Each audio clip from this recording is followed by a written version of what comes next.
Had a good team. What's going on, good people? It's yours truly, EZDZ. We're a little late today, but no, we're not that late, so I apologize. Stop pointing, man. Don't do that. So before we get into this episode, man, I want to definitely recognize the guys that keep it going with me. Dade City's finest.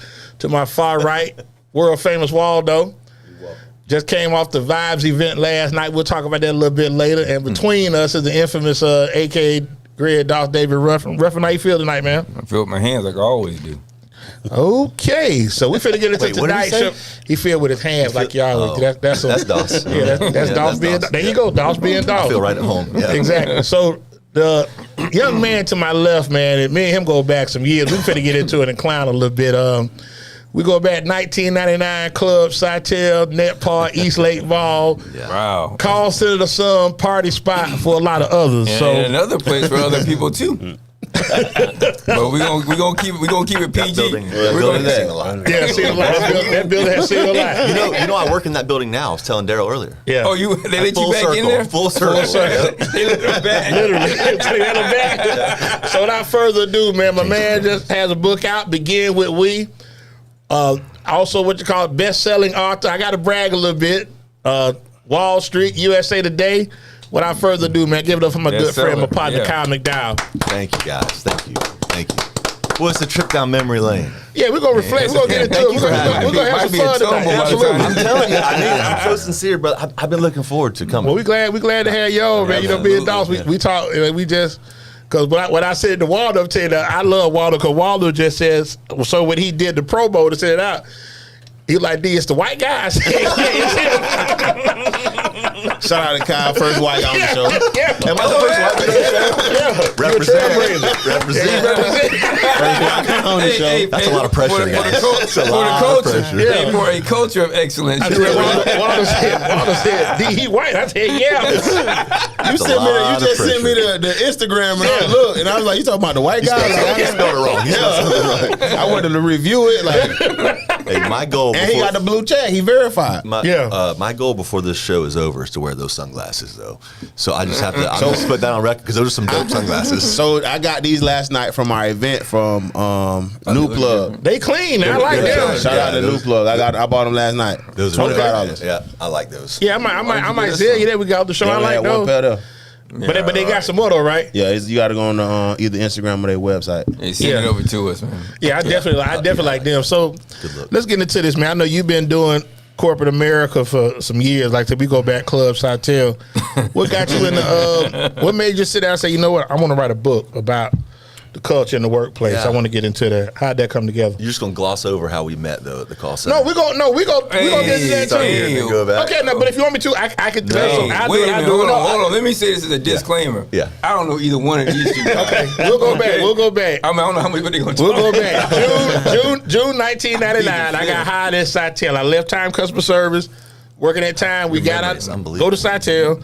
We got training for I'll say 6 weeks. Sitel at that time was doing auto warranties, General Motors. General Motors. That's it, General Motors. Okay. Yeah. So, we doing call center work. They got different departments. They got legal, BRC collision, all different kinds of things, correspondence, email. So I'm on the phones. So I'm networking. Me, I'm always trying to. It's like the mayor. Meet people, and that's what they call me. First time, I never knew what y'all did out there. Right. We did General Motor warranty. So, I'm back there chopping up with Kyle. We clowned because back then the Bucks had a really good year that particular season. So we started. Dungy was still in town. Right. That's right. Dungy was still in town. Dungy was still here. Exactly. That's the year they lose to the Rams, January 2000. Sean King, quarterback. Okay. Man, so I'm back here. I'm like, man, I'm tired of these calls. I'm getting these calls. I'm aggravated with these calls. I'm tired of this. So Kyle was like, man, you know what? You said, man, listen, I'm going to set you up. He said, I'm going to hook you up. I said, what you going to do? He said, I'm going to set you up because he was over resource management. So they handle the flow of the calls, how they get sent out. He said, I'm going to have it where everybody has to be on the phone for you to get a call. So that means everybody in the building has to be on the phone, okay, for me to get a call. Hey, Kyle, was that because you thought about him or you just knew he going to mess it up? No, I didn't mess it up. I played my part. Yeah, I played my part. And you helped the company out. That's right. I wasn't like, hey, Kyle, hook me up. I wasn't like that. No, I didn't want that. They said what you talking about. I don't remember that at all, man. Oh, yeah, but I mean, but I do. So it was so crazy. So like, and I'm so much of a fool with it. So like, I might walk past your dad. We got calls holding back. You're on the phone. Herbie on the phone. We got calls holding, bro. Tighten up. Answer the phone. And I'm walking around. I'm in the department. So one guy was like, man, what does he do? Like, what is he doing? He said the same seat I see. He's not a supervisor. He just walking around. That's all I did for like about 8 months. Oh, the mayor. I mean, that's all I did was just walk around like it did at that time. That's not all you did. Yeah, I mean, I was doing some other stuff too, but then we fast forward. Yep. We get into summer. We get into May 2000. Now I'm dabbling with doing CDs. So I'm going to Best Buy. Shout out to Mr. McDowell. I'm going to Sound Exchange. That's my boy. Walked up to him, getting aggravated. I'm like, man, I'm buying CDs. I got to buy 13 CDs to put together one CD. To my left. Oh man, I could do CDs on Napster. What's Napster? Yeah, I remember Yeah. that. It's a site that you can go on and download music. I said, so if I come back and give you a list of the songs I want, you can do it for me? This is the same. It was so eerie that we get into the same weekend, Memorial Day 2000. 24 years ago. 24 years ago. Wow. So I give him the list. He said it'd be $10 a CD. I said, okay, well, I had the money for you Tuesday. I'm nagging him all week. You know, how you come? He said, Daryl, I have it. Just calm Darryl. down. Yeah. Okay. Sound like Daryl. Tuesday morning. Until he owe you. Tuesday morning. Here you go. Tuesday morning. I had to dry this house. That's another conversation. Don't get out here and lie. So Tuesday morning, he come to me. He got him. Here you go. Here you go. So I'm excited. So like I can't even think. I got to get home to check these out. So you could rip them too. Because he Go taught you through how to it. rip Exactly too, right. Yeah, because it wasn't for your own listening pleasure. Like you had plans. Yeah, I had plans. Yeah, I was doing distribution. Boy, Yeah. Jason, boy, I pleaded the fifth. Yeah. I was about to but say I mean, no, something. He was in that's- distribution. yeah. That's right. Yeah, I was in distribution. Yeah. And you know what's kind of crazy is until now I didn't. After go back and think about it, Kyle's also responsible for DJ Squid. What? Indirectly. Yeah, because he gave DJ me. Squid. I know, but You gave me the game as far as getting me, and I gave him the game. And then it just, So it's kind of like hockey. Like I say, you gave Yeah, yeah. The hockey assist. the hockey assist. There you go. Dude, Yeah. yeah. The I'm assist talking before about- the assist. Assist for the assist there. So I mean, shout out to Kyle for that, man. Oh, Oh, absolutely, jeez. man. So we ain't good. We ain't To good. this day, CDs, people boy. might they miss We ain't Squid good. to We this ain't good. day. Them CDs. I'm wild. talking. They was just so crazy. Do you remember coming to my house? Yeah. And we spent the whole afternoon watching Yeah. football, burning Yeah. games. Yeah. Daryl, I need to Remember tell you all that something. ordering pizza. I remember all that. I said, don't worry about it. I get it. That's the least I can do is We buy the sure food. I did. got you. Don't worry about that. Listen, man, I had I guess this doesn't matter now that it didn't come through. I had a gift ordered for you that I was going to bring tonight. For real? And Amazon disappointed, and it's not going to be delivered to the end of the week, so I just canceled it. I got you a DMX T-shirt. I'm not a nice person. Yeah, come say, listen, that was like when DMX came out. This is on the second one, not the first one. What's My Name was a big song on there. And he walk around saying, I'm not a nice person. So you don't be like, Daryl's like, this white. this guy here. But that's my dude, though, man. I'll tell you, a lot of love, a lot of respect. I'm so glad to have you here. So now let's get into Thank you for having me. the book. Absolutely. Absolutely. So let's get into the book. You working in corporate America. You see in the culture. Because what's odd for me is that you being in leadership, most people in leadership don't really care about the employee experience. They just worried about what they got to do. That's the problem. Okay, so let's get into how that come together. So I was in big corporate America for almost 30 years. Okay. 28 years. Okay. And by most measurements or how people might define success, I was very successful. By all the wrong measurements in hindsight, by the way. Okay. And with each passing year, I seemed to take on more responsibility. Man, I had all these fancy titles. I had the kind of corner offices you see on TV shows with like their own couch and conference room and all that. Right. I led 15,000 people at 2 different times in my career. Okay. But with each passing year, the more success I would find, the more kind of apathetic and just like disconnected I became. To the point where I started to really loathe the environments that I was creating. Like I'm the guy driving this stuff, and it's like, and I just had this feeling that there had to be something more to this, right? Okay. So it kind of reached a boiling point in maybe 2015, 2016, and I decided that I just my health was failing. I was really close to a divorce that ultimately happened. I shouldn't say my health was failing. I wasn't healthy. Okay. I got really unhealthy. Divorce is on the horizon. Just not a very happy dude. Okay. So I just kind of told myself, I was very fortunate that I had a little bit of money in the bank, and I said, I'm gonna step away from corporate America and wait for something else, figure out what I want to do, because I'm burned. Right. And I was burned because of bullshit behavior, toxic behavior, sandboxes. Like, for me to win, you must lose, which is the dumbest thing in the world, because we can all win. Exactly. I grew tired of it. So I left a really good job, and I said, I'm not going back into the corporate world unless or until I get a chance to kind of do things differently. I wanted to lead in a way that I had never led. And at that point in my career, I had only led, I think the peak headcount under my leadership was maybe 4,000 people around the world. Okay. So I stepped away, and within a couple of weeks, I got a phone call about running the Obamacare and 1-800 Medicare enrollment centers. Okay. For a company called GDIT. Okay. And it was 15,000 employees, a $6.5 billion program, 11 locations, maybe more at the time. And I've heard GDIT. They had one right here at the Home Depot building on 301. That's where Maximus is now. Old school, yeah. Okay, exactly. Okay, yeah. Okay. Right across from the pub. So we're going to come full circle to that. Okay. Because that's I ultimately ran that location. Okay. When it was GDIT and then Maximus. So anyway, I got this phone call. Would you be interested in this role? And that was a real gut check moment. Like, be careful what you wish for. It's easy to sit back and say, man, if I could do this, or the next time I have that opportunity, I'm going to do it this way. Well, this was my chance to do it. So I took the job, and about 90 days into the role, I requested the top 40 or 50 leaders of the whole organization of my program. I wanted to meet everybody. We were in Lawrence, Kansas. Jayhawks. Okay. That's right. We were in Lawrence, Kansas. Rock Chalk. I love Lawrence. Lawrence was good to me. That's Waldo Holbert, Mario Chalmers. Is that right? Yeah, that's his partner. Yeah, man. It's a great city. Anyway, so I requested, we had this get together, right? It's a 2 or 3 day summit, workshop, whatever.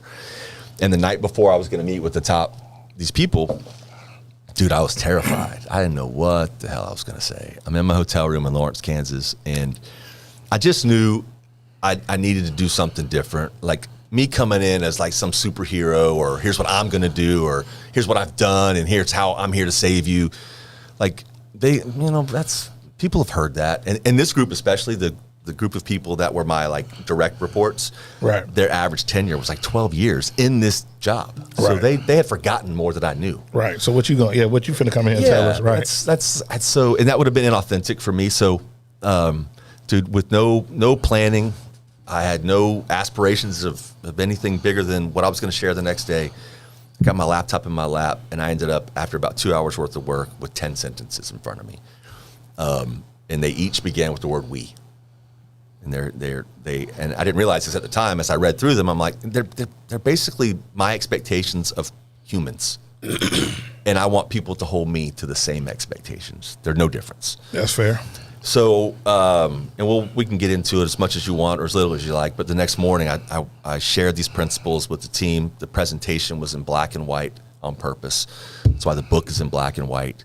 Everything I do essentially is in black and white, because I feel like a core set of principles, as simple as these are, they should not be negotiable. Like, we do the right thing. You don't want to be associated with somebody that's going to do the right thing, and that's a principle of theirs. Right. But simple's not easy, so it's a little different. Okay. So anyway, I shared this the next day with this team, and about 50% of the room was, I sensed optimism and excitement. Another 25% of the room, skeptical. The last 25% were like, this guy's full of shit. This guy's full of shit. And I could see it on their face. So you didn't feel the buy-in? No, dude. They probably got the face looking like... No, yeah. Oh, 100%. What's this dude talking about, man? You see this? Yeah, 100%. Well, get this. So this guy, was a guy on the team who came up to me afterwards. Hey, Kyle, I'm Nick. Great to meet you, Nick. He said, man, that was really, really great. Can you send me the PowerPoint? Because I would love to share it with my team. I was like, absolutely, Nick. Of course, man. Run with it. Thanks. I don't know. I don't want to mess up the timing, but it could have been weeks or months later, but it was sometime later. We were out to dinner, a group of people, and Nick was there. And Nick said, somebody actually said for Nick, hey, Kyle, did you know that Nick Googled the 10 We's because he didn't believe you wrote them? He thought you stole them, plagiarized it. I was wondering about that when you saying it. They looked at you that way. Because my question was, do you think some of that was due to jealousy, or like people who are confident make people who are not confident uncomfortable? Very. Some call it. Some say you're condescending, as they'll say, when it's not really that. But you just know what you know. If you know what, it's you're condescending. You're condescending. So he loves to throw out big words, so he's really eating this up. Nobody have a whole lot of them. So you take that as condescending. But his book is begin with we. That's not big words. Simple. 2 letters. Very simple. 5 letters. So 2 letters. Yeah. But no, so somebody outed Nick that he. Were you offended by that? I was flattered. Okay. Yeah, I was flattered. Yeah, right. Hey, check my receipts. Yep, that's right. But it gets worse. So then he confirmed. He outed himself. He said he only wanted the presentation because he wanted to go to file properties to see if I actually created the presentation, or if I downloaded it from somewhere. Damn, Nick. No. Nick might have been like the first guy to know who you really were. Nick's like, I think Nick was trying to really throw shade. But at the same time, it gave him his credibility. It gave him credibility, like I said. And now Nick is the voice. Now Nick is fired. No, I'm kidding. I'm kidding. He rough. He let Nick work all day till the last break. Can we see you for a minute, Nick? Wait until Monday morning. Let him come in all the way to work. No, actually, the truth is, Nick is a good friend of mine now. Okay, cool. That's what I shout out Nick. He wrote a few pages in my book, actually. Okay. I asked him. Now, did you Google him? No, he's a good dude, but there was a good healthy bit of skepticism, right? Okay. So you felt that you had to prove yourself when you put that out. Yep. You're gonna have people like, man, I don't. So when did you see the turn in the employees? Like, okay, they done bought into it. Yeah. Well, now we're moving. So just for clarity, the spirit of the 10 We's. The way I introduced them was, these are the rules of behavior for how we treat each other first. Okay. I'm not even thinking about the customer yet. If we can all commit to treating each other by using these principles, and by the way, not to be too nerdy, but a principle by definition is a fundamental truth. It's something we hold to be true. It's a system of beliefs. Okay. That's the definition. And if you get a group of people, I don't care if it's the chess team, the bowling team, a podcast team, if you get a group of people directly aligned to a series of behavioral principles, you can accomplish anything. And these principles are all grounded in we. Like, you're important, but you're not as important as we are, right? And it's so true in every avenue of life, sports, everything, right? There's nothing worth the shit is done by one person, rarely. Right. It takes people, right? Right. So that's the spirit of these. But your observation, dude, is so spot on. Is people are looking for me. They're looking out of the side of their eye, and what they were looking for was to see me behave in a way that was contrary to any one of the principles. Right. Like to be a hypocrite. Are you living this? That's it, brother. That's it. Are you living it? That's it. And you can call me a lot of things. You can insult me a lot of ways, but one word I will not stand for is hypocrite. I can't. I'm just too principled. Right. So I was at least smart. I had no idea where this was going, by the way. I didn't push it on anybody. Okay. I said, these are how I'm going to treat you, and I expect you to treat me the same way. And I went as far to say, if you see me behaving differently than this, grab me by the ear. And I mean that. I mean that. Because I may not be doing it on purpose. I may not know that I'm doing it. And we got to talk. We got to talk. Right. Fast forward several. That was back in like 2017. That company still uses the 10 We's or that portion of the company, that program. It's their cultural manifesto, dude. They have the 10 Wheat Awards twice a year. Their performance appraisals, evaluation, individuals all around the 10 We's. Suffice to say, those non-believers, most of them, not all, I'm not naive, most of them came around. The business results that we delivered for the next 18, 24 months that I was still there were unprecedented. Okay. But much more importantly, the relationships that we forged, the connections. Dude, I still have one-on-ones with some people that I haven't worked with in 5 years. Wow. Right? Okay. And we just shoot the shit, and they'll help me, and I'll bounce stuff off of them. One of them helped me name the book. So the relationships and their fulfillment changed a lot. So let me ask you this, if I can, because as employees, when accolades are given or different, hey, we got this. Do you truly believe that the employees that do the grunt work should be included in as far as any incentives that come? As far as, say, I know with some jobs, let's say with bonus structure. Yep. Let me just do that. Yep. So let's say, okay, hey, if you have someone that excels, do you feel they should all be on a scale? If this person exceeds, we should have something in place for that person, because if this person is excelling, I think there should be no cap on as far as, incentives. And I'm going to get your intake on that. Well, I look at it this way. When any of us take a job, we agree essentially to what the value of that job is. We can even agree to disagree, but we're agreeing into a relationship because Right. I took the job. Right. So the way I look at it is, you hired me and you paid me based on the value you expect me to contribute. Now, I believe very strongly that if I contribute value over and above what you hired me for, I should be compensated for that. Okay, that's I should fair. be rewarded for that. That's fair. I mean, No, but let me ask this question. How's the answer no? You'd be surprised. Go ahead. So the answer is we have a budget that we have to pay. Yes. And that budget, if we give you that, we're over that budget, and Yes. the company bankrupts, and now we're out of business. Yes. Now that is, and that's real. And I've been in that situation, and I've been through ugly layoffs, and that is a fact. That is a fact, Waldo. That if we have budgeted this, we no matter how good you perform, Kyle, we cannot pay you that. And that is. But I do think over time, an engaged leadership team makes decisions that tries to accommodate for that. So by that I might mean, okay, if we have top performers, here's 100 performers, and the top 10 are just carrying everybody, it might be a sad fact that these bottom 10 need to go.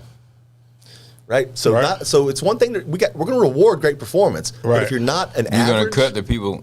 Absolutely. Hey, Absolutely. that's how life works. I work at the butcher's office. You work at the butcher, man. Right. Trimming Like the you said, fat. but I agree. But I agree with that, because it's like if you see that you grinding, giving your all day in, day out, and then you got somebody that's just there, how could they be on the same scale? Yeah. That doesn't add up. So you're saying a sliding scale for bonuses. Right. Okay. Well, listen, if we agree that if you contribute value over and above what I expected you to contribute, you Right. should get paid more, right? Right. You have to see it the other way as well. If you're contributing less value than we agreed to when we started this relationship, Then you should be grounds to be let go. yeah. Yeah, I It's- accept that as well. Yeah. Okay. So I mean, I kind of agree. You could disagree all But, day long. but at the same time, now you have these people that are performing at this level, and you have these people that are performing at this level, but they're still reducing some of this workload down here. Now, when you cut them, they're going to have to pick it up even more to maintain the level of work where you already are. That's a balance. you can actually replace them too.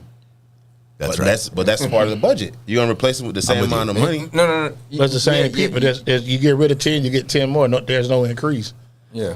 It's just I'll get 10 motivated people probably, because they're going to be motivated because I've now offered them a job or an opportunity. Right. But what he was saying is giving them more money will cut them to have more money But available. they created more money, Waldo. He's giving them a portion of what they created. Yeah, if you add value, we can quantify that value. I absolutely. Because there may not be $100,000 for bonus if you don't create the $1 million. Right. versus $100,000. Okay. I see what But also, you're saying. fellas, I also believe in this following conversation happening. Daryl comes to my office and says, Kyle, I'm contributing this much more value. That'll never happen. Well, I'm sorry. fair enough. I'm sorry. We can move on, y'all. I'm sorry. I'm sorry. I'll use you as the example. I didn't take my medicine. Vets. Use condescending as an example. Finish your thought. Go ahead, use condescending. Use condescending as an example. Had he said Torres, I might have said I'd still be Torres, listening. can you pull up condescending when you announce Dawson? I'm sorry. Go ahead. So I'll use Doss as an example. So Doss comes to my office and was like, Kyle, remember when you hired me, you expect me to do X, Y, and Z. Well, I'm crushing that. As a matter of fact, I'm doing X, Y, Z, and 1, 2, 3. And you told me that I should get paid extra if I'm doing extra, if I'm contributing extra value. And it's just kind of where you were going, Waldo. I think it's totally appropriate for Doss's boss or his leader to say, man, I wish I could pay you more. And I'm not bullshitting you. I don't have it. We don't have it. As a matter of fact, I want you to know how much I agree with you. I agree with you so much that what can I do to help you find your next job? Because I want you to make more money. Whoa. I want you to make more money. Right, but I think with something with that too is that you deserve it. You own it. If I can't give it to you, I want somebody to give it to you. Let me help you get that. Okay. Is that a sincere offer? Or I'm sure it is. I've done it. But it ended differently though. So I had an employee come to me. He wanted to leave because it was an opportunity for more money, better title. He wanted to bounce. I couldn't match it. I couldn't give him that title. It was not in our structure, right? Right. I helped him with his resume. I helped him do mock interviews, and he didn't get the job. But how committed to our relationship and what we were doing. And a lot of people don't do after that because I cared. I wanted him to do. But I think sometimes in leadership is if they're in a position of leadership, some people don't bring others up. And they're called bosses. They're not leaders. Right. And I see you put a lot of posts out about that, and I share them, but it's like, appreciate it. When you are in a position, like, I always feel that, how can you hire somebody from the outside that doesn't know what goes on, especially in a entry-level position?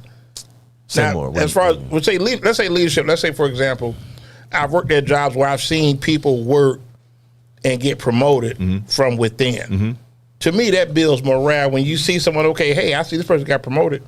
Maybe I can get promoted. You know what I'm saying? Yeah. You see that. Can it also build resentment? It works either. It can work both ways. It can go both ways. No. Let me say this let me put this out here as my disclaimer. I've never worked in corporate America. If you think the military works that way, I've never. Now, UPS is That's corporate America? No. Yes, it is. What is? That's corporate America. No, it's not. No, not at all. Talking the military or UPS? No, UPS. Not at all. Well, military's not. But no, UPS. But the promotion doesn't work that way. But I guess, like you say, but it's not. You're not. It's a difference. It's a difference. But I wanted to ask y'all a question. Are the bonuses negotiated within? Like, if you go for a job, are your bonuses negotiated up front? Is that what you're saying a person should do? It's based upon what I think it's a pot. What they have. Yeah, in my experience, it's usually like, here's your base salary, and your bonus is going to be calculated on a number of things, like company performance, your own performance. Right. It's usually a little, like, just narrative in there. Yeah, make sure they got what they do. Yeah, that's right. Oh yeah. Yeah. So does he pass the eye test? Did he do this? Did he do this? Yeah. And there's so many different factors that go into it: attendance, and then quality. You can even get, and then if you can even get a percent of. You can get 110% of your bonus sometimes. In some companies, like if you outperform, you expected this. We're gonna bonus you even higher than that. So that goes, I guess, to your question is right. Because it depends on the job too. The extra 10% comes from somewhere else. Now let me ask you this: are you one of the leaders that, say, for example, where let's say if a group or team does a great job? Because I'm the type of person that, like, I've been told that, hey, pizza and cupcakes. I want to order pizza. We're going to get pizza for the team. They ain't doing that. I can buy my own pizza. That does nothing for me. Yeah. Now, that's just me. Yeah. I want to come across negative and ungrateful, but when you putting in the work and grinding and exceeding, putting up record numbers. Yeah. So what would you like to see? They can get question. You can give a day off. You can give a day off. They gave you days off. When you signed up, you had days off. But you missing one. But if you're exceeding, you should get something good. Pizza to show. You're gonna get pizza. But you know what's gonna feed you, and it's gonna build camaraderie with the team. Everyone's gonna eat together. Dude, everybody's gonna get to know each other. Everybody's gonna talk. It's building morale inside the building. But you know what's wild is you guys have the exact opposite opinion on the same thing, which makes it hard to please everybody. That's true too. It's really that's true too. But then you ask yourself, this is my first time. What is your why? Like we talked about it yesterday at church. Like, what is your why? Why do you do it? Because I mean, some people have different things that they work for. As far as say, I want to grow within the company. Yeah. Some people have basic. I got to provide for my family. Yeah. You know, or I got to learn what I can in here to try to get to the next. Some people next will level. work for food. What do you mean? You said, what is your why? Or you mean like Larry? What is your why? I know, wasn't Larry King like, said the greatest question to ask is why? Yeah, I mean, because and people have different things that drive them and motivate 100%. them. You know what I'm saying? So we all have 4 different things. If I ask each one of y'all what motivates you, we'll probably get 4 different answers. Absolutely. You know, so it depends on what drives you. Are you asking why I do what I do? No, I'm just saying, just giving as an example. Yeah, yes. Walter wants to know, why you do what you do. But Condescending wants to know why you do what you do. But when he said you got to lean into the mic, man. We can't hear you. Yeah, lean into the mic, Ruff. Come on, man. Hey, my voice travels. Okay, but anyway, it's true. I hate Dawson. I love him, but I hate him. Go ahead, keep going. But no, he said something about because you said. But I like your. Was it you? For me to win, you have to lose. Yeah. I have never gotten rid of that, and that's interesting. But that's because you've never been in that environment. When you work within a team, see, like with UPS is a little different. Doss, I'm gonna challenge you on that. Here's why. Throw your flag. So. As we were talking before we started rolling, Doss and I used to play ball together, play football together. Doss, I'm going to go on a limb here and say, what position did you play the majority of? Flag corner, and I was a receiver. You know. Okay, yeah. So a receiver, right? Oh, this may backfire. Mm-hmm. You win a state championship. You win a national championship. We did. Yeah. Okay. But let's just hypothetically say in that state championship game, you had 0 catches. As long as I win. Okay. So you lost that day. You personally lost that day. The team wins. And just so for that's the record, my point. That's my. We can still all win together, even if one of us. But just throwing the disclaimer, I'm going to cut you off. The same way every time. He's speaking of a state title that Jefferson won 25 years later after he graduated. I was actually talking about flag because I won state and national flag. But I knew it. That's fine. But Walter knows what you were talking about. No. You were bringing back to Jefferson, but that's cool. I don't know where that is. Jefferson High School. There's a Jefferson High plug every episode that we do. I wasn't thinking about that. Easter egg. It's in every. It's in every. It's there. You'll find it. Prego, it's in there. Hey, listen, it's not my fault your schools couldn't win anything. But anyway. That's fair. That's fair. And but you see my point though? Absolutely. But in flag, if there's no decoys, everybody just has an assignment. Mm-hmm. And you know, people may not like him, but I love Bill Belichick. Just do your job and then get on to the next one. Yeah. And time, like I said, I told you, check down. If it's not there, You did teach me that. You did. What people don't realize with Vec, people didn't think Vec could quarterback because he did what I didn't do. No, I thought you were going to be my quarterback, and he told me that you couldn't, not to bring you out there. He did? He said it'd be a different element. I said, I just liked your arm. I said, you out there in the hood. On me? No, I would hate. I ain't want you out there in the hood. It was real. It was real urban. It was urban. Listen, how racist is that? Yeah, it's not racist. It was urban. No, it's a different element of person out there. Yeah, for sure. It was. But I'm rolling in with you guys. I'll be okay. But the thing is, I'm glad that you. I think y'all were still working together at the time. And we were. That was 2002. We were still working together. I ain't want you. I'm telling you, I did not. That's why I never walked the gym. I did not want you out there because it was always going to be an inkling of violence at any given time. and I did not want you in that environment. I think that happened. I don't think that's... I'm used to that. Though. No. You ain't. You've never played. It's a different play. Don't know what he did? No, I know Kyle. I played in a lot of tournaments. You played tournament, but contact. You ever played contact? Like tackle football? No. Contact flag. No, never played contact Because Exhibit A. Oh, I ain't talking about Terry O'Grady. Okay, you touch, pull the flag. No, they crack back in. You know, all. Yeah. I don't want. But he's going to be I'm partially offended, but also partially grateful. Okay, I can take that. But the thing I'm trying to say, and see, Doss was like, man, I want Kyle. No, I don't want Kyle. Can't go out there. Wow, I never knew that. Come tell you. I never even told. They had a couple guys like that. I never knew that. They had a quarterback. He probably Tony Ballard started the league. Tony Ballard had a concussion out there playing. Now you playing quarterback. Yeah. He caught a concussion. Playing flag football like he threw a pig. And somebody blowed him up on a crackback, and that's what I'm saying. Are you serious? Absolutely. Right now? I'm trying. But you talking about guys? He not taking. I saw your skill set, and I said, I think I can work. Listen, Well, what Beck did and what he's he Listen, did that. The talent was there, but what Beck developed into. But you talking about guys that a lot of guys didn't play football in high school, so this was like their moment to get back to relive what they never did. So you got guys out there every week. I mean, they spatted. I mean, they how you spatted for flag football? Oh, they do it. I'm saying so. It's a fashion show, but here it is that you got guys things up at the arm. You got guys bringing pressure on the line. Yeah. So they wait on you to throw that pick, because when you become that, you throw that pick, now you fool.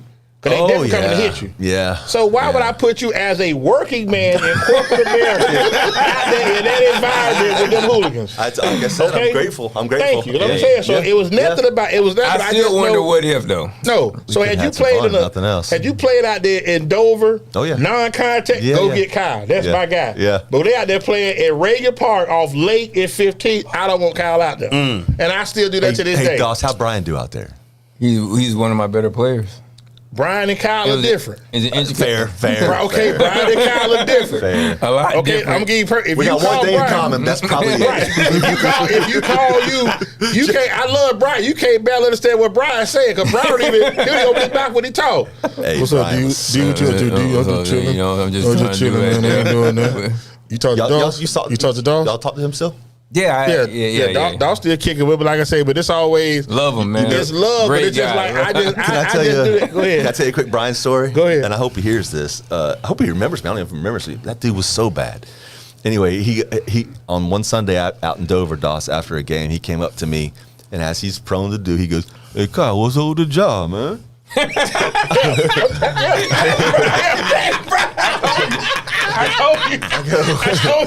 I go, what, Brian? He goes, "Hey, what's up with the job, man?" And I was like, yeah. And then that's him though. And I understood what he Took said. you a while to be like, and I kind of stood there. He goes, "Hey, don't worry, I can talk proper when I need to." yeah. Exactly. Right after that, I was like, "Oh, okay, job, Brian. Now, okay, yeah." So job? he basically said, "When I get into work, when I get in the job, I'll clean it up." I said, "Okay," and I think we tried to. I don't think he ever got the job there, but he talked about it. But I remember Brian really well. He was hard to understand sometimes. Brian said, "What's up with the job? What's up with the job, man?" What's up with the job, man? He was trying to kid on me, but that's why I say it's just for me. I didn't think that would be good looking out. No, that was a different. I think he could have done it, man. Yeah, Kyle's arm. You know, he reminded me of Kyle without the athleticism, but he had enough as Glenn. Because I used to get on Glenn about, "Hey, Glenn, the guy's right there." Glenn didn't see it. He didn't see it. Why you don't coach now? Freaky talented. Why you don't coach now? I have things going. You know, like in high school. Just coaching, just general, because you have so much. I have wisdom. no patience. Oh. My thing is, this is what we want to get done. I've already thought about it for you, so I don't need you to be thinking. I just need you to go out here and just do. But that's how I was. But that's not how it works anymore, man. I know. There you go. That's why. But see, Sean McVay, Bill Belichick. In terms of styles, there's a big transition going on right now in how coaches are reaching players. But but you in leadership. Well, they're reaching them down way. with NIL deals. Right. So that's why Saban got out. So let me ask you this: if you, and this is a good question, if there was a coach that you say you compare your leadership style to, who would it be? Tony Dungy. Tony Dungy. Yeah. Really? Okay. Yeah. That's fair. Yeah. That's fair. I go with that. I wouldn't have said Dick Vermeil, but I wouldn't have said Tony. I'd be okay with that too. But like I said, but Dick Vermeil very positive. Tony not Dungy, a big departure though, right, guys? They're no. Right. They both care. Don't need to yell at you. We know what we're here to do. Yep. Let's just get it. But and then I think Dungy got the most. He got the most out of you. Because when you talk to people as men, and that's odd to say, because I just want to disappoint Tony though. With so many coaches, like I said, when you're in the, because he cared. Because in the '90s you had Jimmy Johnson, you had Bill Parcells, totally different. Right? Who else was that? I'm trying to think. In the we 90s. were all raised with. I was raised. You may right? not We have raised. How Walter? How do you? A little younger than you. A little younger. Yeah. So I don't know about you. Our coaches growing up would grab us by the face mask. Oh no, we got language. I'm 42. I okay, so you got that. I mean, I got oh, you didn't get. We got language. Yeah, Give me a lap. One of our coaches. Give me a lap. One of our coaches. Don't back talk. Don't even think. One of my coach's favorite phrase was, "I slap a part in your head wide as Interstate 4." That's a good. I not got that one. No, my dad was my coach, and he'd pull me by the face mask. For real? Oh yeah. Oh, but you had that discipline. That's why I think nowadays it's different. Coaching now is player building relationships. Yeah, you know what I'm saying? right. So you really can't. yell at a player. You know, you really can't get them. Like I still remember. But you find a Mike player Dicker, to do it. when Dicker snapped on Harbaugh yeah, with that pick. I really thought that he was going. He stepped on Jim McMahon before But not like- McMahon but not- walked but in not like the he- other Oh, we direction. can Not talk like he got on 85 Bears Harbaugh. all night if you want. But not like he did Harbaugh. I was worried. I mean, I was like 10th, 11th grade. I was like, That man, was in '85 that he did it. And Yeah. Harbaugh, McMahon was walking to him and he was yelling. He just turned around and went the other way. And they said, "Why'd you do that?" I didn't want to hear what he had to say. I'm sure. He didn't want to hear what I had to say. Yeah. But like I say, yeah. But you had, like I say, you had those coaches were disciplinarians, and they were, you know. I just think it's a different time now, and I don't know. I'm not saying it's a better or worse time. You think the generations, but we always talk about the entitled generation, where it's a lot of people now they want it. Talk to him about Keeping that. it Yeah, they want it. They want, and like you said, corporate when you get younger people, say 25, 23, 24, expectations. That's like it. I always try That's to the tell, word. I always try to tell my boys, don't be late to work. There's no excuse to be late to work. They're not None. often. Yeah, Not often. But you can't aside just from a miss big accident. No, Right, but you just can't. Oh well, I'll get there if your shift starts at 8. I get there 8:05. It's not a target. 8:10. Yeah. Right. it's not a range. I almost hit the bullseye. But Yeah. I'm close. I I'm was getting there. close. I was only late twice last week. As much as he and I didn't like each other at UPS, when I was a union steward and didn't like him, but Dan Simmons, I don't know if he's alive or not, and this will probably surprise people who are listening. I learned the importance of a minute with Dan because he, and explain, I never knew this because in the military, you didn't have any variance of anything at all. You did. Or You had no opinion, right, Doss? None. Right. None. Yeah. But he said, okay, I got 80, he said, I got 170 of y'all. If every day I pay you all per hour, but every day each of you individuals take a minute and a half from me. He did the numbers. He said by the end of the week, I've lost this much production. Yeah. And I was like, It don't sound like a lot when you think it, but like you said, each person does it. Absolutely. Yeah. And- It and- adds They're up. gonna lose That's that why- production with me on the clock because I might leave early. Come in, clock in a little bit late. But while I'm there, between them hours, But even like it, I'm all in. And I And you think want even your like all in. and you want your bonus, right? Because you were Because extra I hard. exceeded the level. I've exceeded. Yeah, But by the the time I time was there. frame, you might knock me on evaluation for that. you might knock me on You can evaluation. tell people who are in the Air Force versus those in the Army. And no offense, Air Force. My parents are both retired Air Force, but like I said, I just think it's the structure. Like we just Dude, what did you always just had to me like my parents always, you got to be on time. gotta be. Don't be late. You got to be Yeah, on time. work ethic has changed. But that's what I'm saying, and Changing. it's been accepted because once I wish I again, knew, Doss. But I think the I generation have today opinions. Yeah. is. Well, I got here. I mean, I was here. I mean, I wasn't that late. Yeah. I wasn't that late. What do you mean that late? Late Yeah, is I late. love It that. don't No, matter if you being it's serious? 8:00. I'm being very serious. Oh, yeah. yeah. I wouldn't Yeah. survive then in that. Yeah. I'm just saying, yeah, late. Oh, I wasn't that late. I mean, I got here 8:10. Like, man, I got here 9:30. So when Right. when I had to go in the office, I had that mentality. Did you? Yeah. You know it's wrong, though? Or do you think it's wrong? Or you just didn't care? Like, what? Well, Water probably don't care. Probably. Yeah, No, I'm genuinely curious. Like, you just didn't, like, I didn't really care because when I get there, majority of the time I get there at 7. Majority. Okay. Mostly. Okay. When is this? When are you supposed to? At 7. At Okay. 7. He said the majority of the time. I get there at 7. I stopped by around 7. So from 7 to 7:30, I'm really not doing anything anyway. Okay. In that time frame, we're walking around the office, talking to people, getting coffee. The phones are not up, so You'd be a horrible client, by the way. But keep talking though. It's interesting. it's not really to me. It's not really like important for me to be there at 7 because you. we're not really doing anything in that time frame anyway. Do you get static if you come after 7? No. Nobody cares?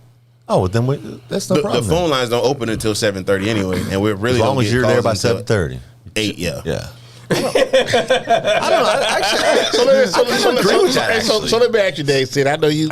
I'm probably we confused probably now. we were you 20 minutes from your job. Yeah. Your about drive. 20. Okay, what time do you say normally leave? Let's just say what time you normally leave. Your So house. it depends.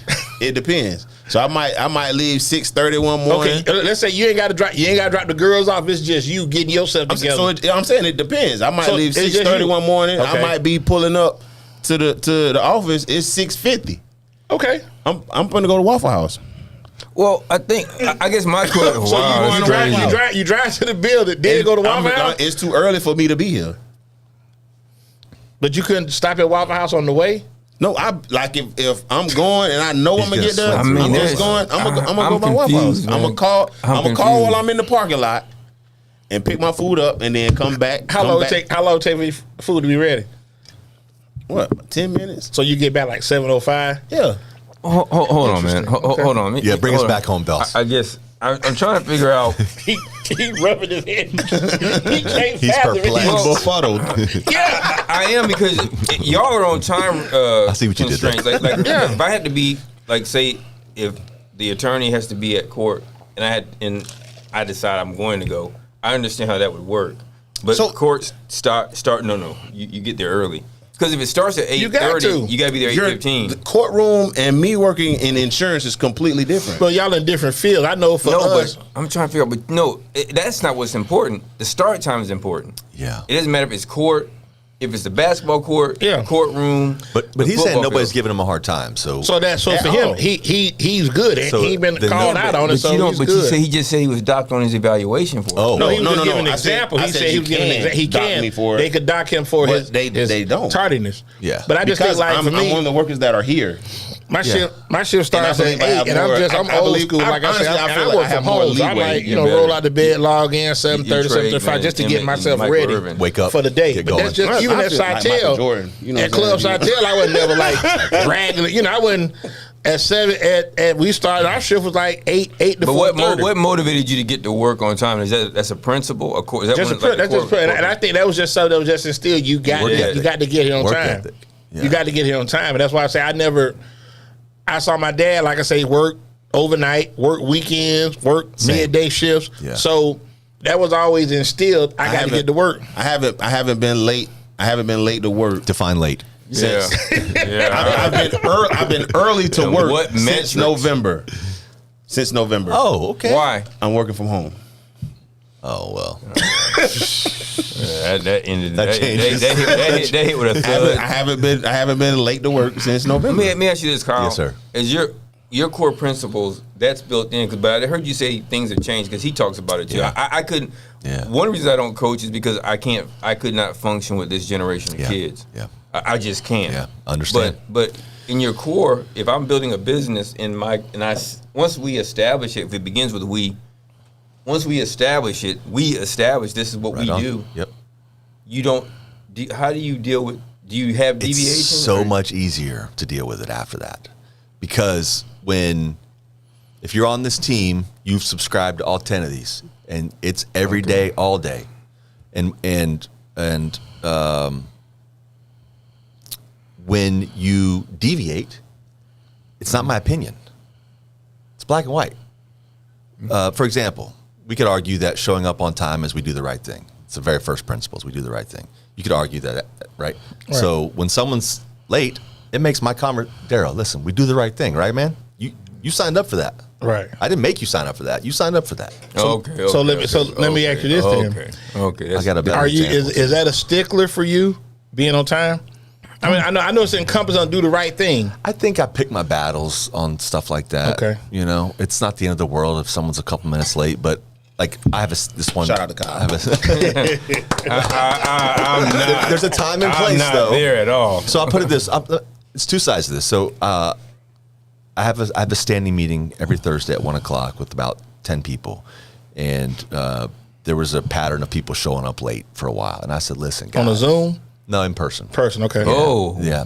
I was like, listen, guys, we should respect each other's time more than this. We got to be here on time, me included. So let me ask you this. I wasn't always on time. See, that's different though. Like, let me ask you this. So at 1:00, you ready to rock and roll? What time will people check in? Like what time people get in? Not super late. No, I'm talking less than 10 minutes. Not super late. But if you're you're 10 minutes times 10 people's 100 minutes of missed time. Yeah, that's an hour and a half of missed time. It's disrespectful to other people. I feel like that's different than what I'm saying. Like, I agree with you. I do think it's different. I don't. Nobody's counting on him. Nobody's depending on me to be at my desk at that time. Nobody's depending on me. So basically, he getting 30 minutes paid. He getting 2.5 hours a week just and then ain't doing nothing. I'm confused by when you break that down. I get it. That's 5 hours of pay period. He just ain't doing nothing. But Doss, I think your question is a good one. But I just think when you establish expectations, it makes those tough. Yes, people will deviate, but it's easier to call them out on it,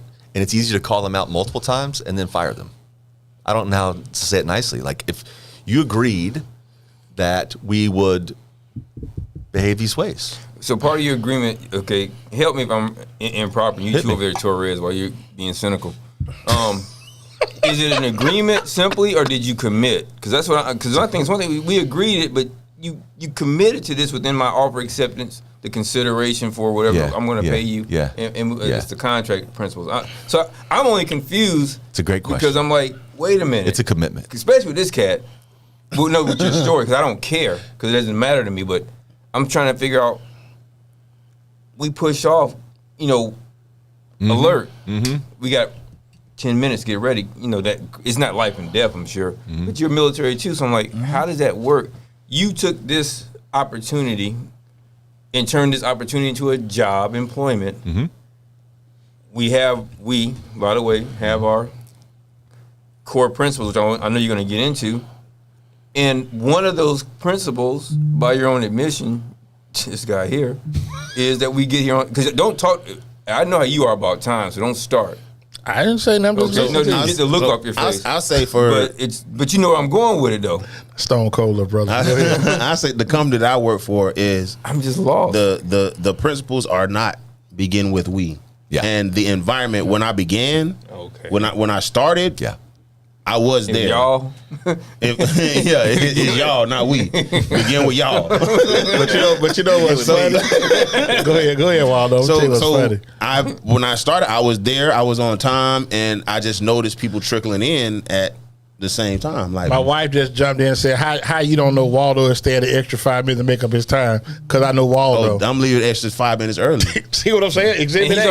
And she wasn't listening because how you doing, Miss Newton? but I think also with that, but even like you just said about being on time, and I'm just a stickler.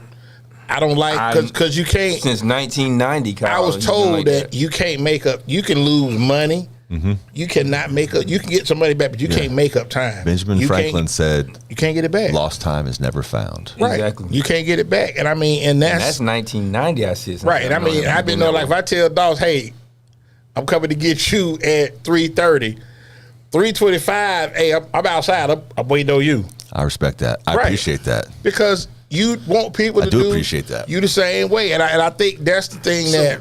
Go ahead. Well, I think we're saying the same thing, and that is. I agree. I have no problem with I think time. we're saying the same thing. I'm not quite sure, Waldo. We're saying the same thing. Waldo doing his own That's why I thing. mentioned over there to Torres. Waldo doing his own thing. Help me, Torres. Am I missing something here? 'Cause I'm like, no, you're right. You're right. That's not a Republican Democratic thing. That's just a. But Torres good with time too, though. No, he is. You're not. I'm good here, but it's been this whole issue. I mean, I wish I could chime in, but I'm off mic. I've been struggling with timeliness my entire life. And it's cost me. Yeah. I mean, I know that it's been a glass ceiling for me. So fix it. It has cost me opportunity. I'm working on it. You can. Of course he's working on it. He's working on it here. Yeah. He was here well early tonight. But I think also, like you said, just the structure, I always was placed in situations where, hey, just even something like growing up as a kid, okay, Mom, will you take me to the mall? Okay, be ready at 12:30. And I'm not talking about putting on your shoes. You need to be outside. What happened if you weren't? You lose your opportunity to go. You ain't going. I got to try to find another way. That's a hell of an incentive, right? I got to walk. That's a Georgia mom. I got to walk or hope somebody come get me. You got an incentive. She might go without you. Yeah. So I think incentives matter. And I think that's the thing that, a lot of people, because you can't get it back, but just the lackadaisical energy about being somewhere on time. But Daryl, you've always been a hustler. What he said is incentives matter. Yeah. I haven't been even incentivized. like my youngest if you haven't son. been punished and you haven't been incentivized, why change? Right. I don't blame you. Yeah, I don't blame you. Nothing's been learned. I see These are your learned point. behaviors. You're talking about a fundamental work ethic, Dawes, and you're not wrong. But today's workforce is different. We went out there, and I was always the bad guy because I said, "Listen, guys," and I got this from I think it was Mike Montero when I was playing with the Bad Boys, and we were good there before I spun off to the other teams. Come give me the best you got for whatever, for an hour. Just give me your best. Yeah. But one thing I used to tell my guys is don't come straggling up here. You know, it's at game time. Oh, that drives me crazy. We were at game speed. That's different. That drives me A crazy. lot of everybody was behind us because we had already warmed up. I'm telling you what's funny. Yeah. First play, I could run anything, call anything we wanted to call. And we're at game Shout time. out, shout out to one of the sponsors, Mike Trigg. I'm surprised when I pulled a hamstring. That's what Mike Trigg runs an adult basketball league out in Carver City, not too far from the stadium.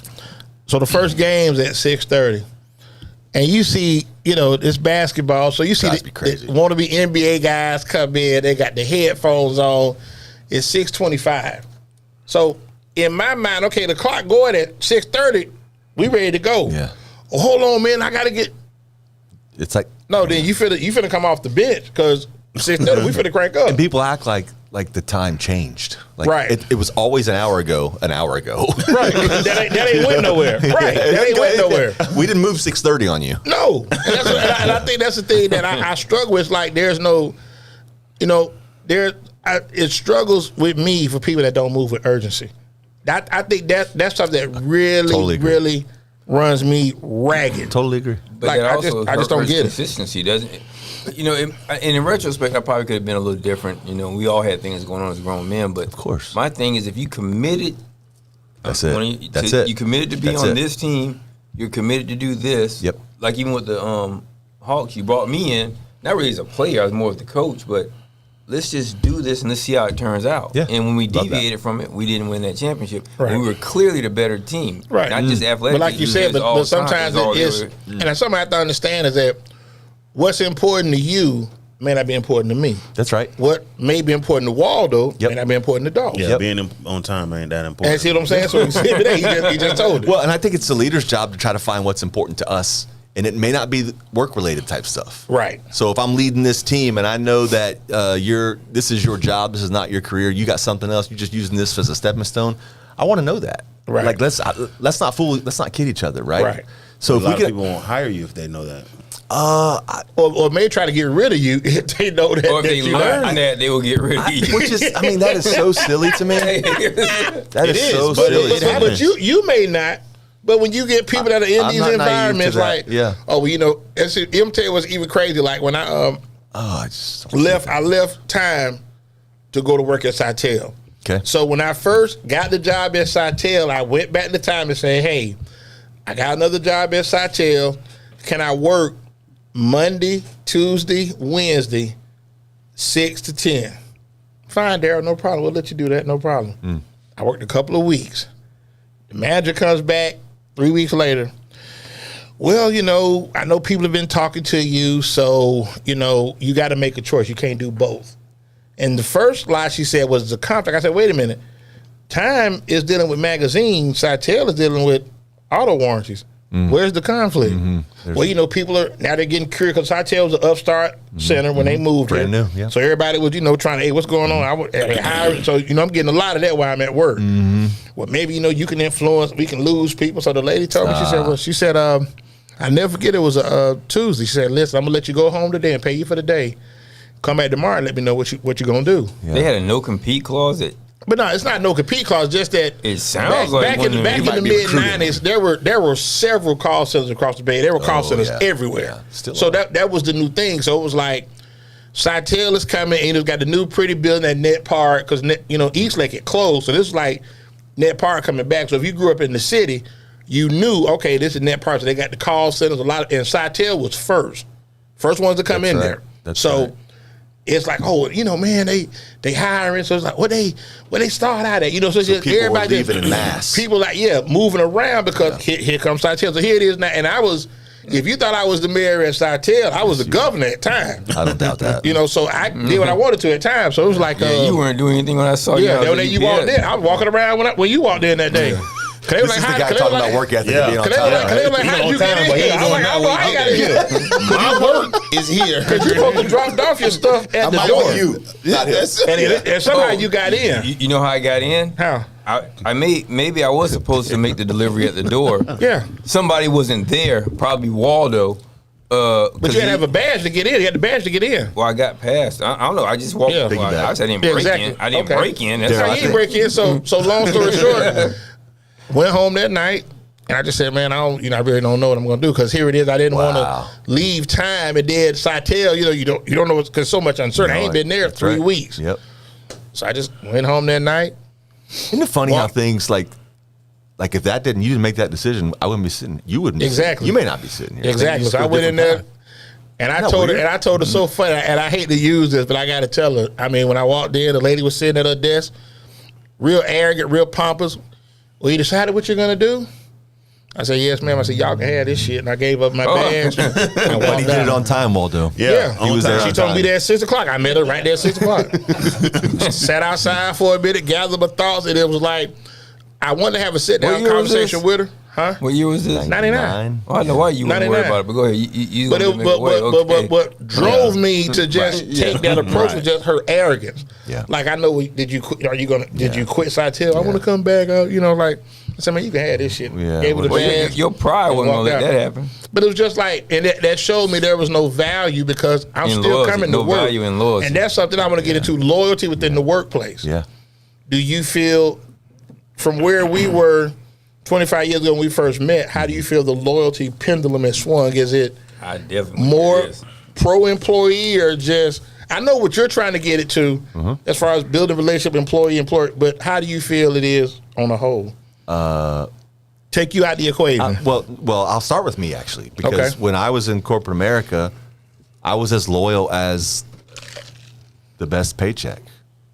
I mean, I'm keeping it real. Yeah. So yeah, I mean, sure. So if I'm in a job and I get this great offer to go do something else with more money, right? What'd you say? I like that. Yeah, I mean, but so here's the thing. I'm leaving the day today, my last day, guys.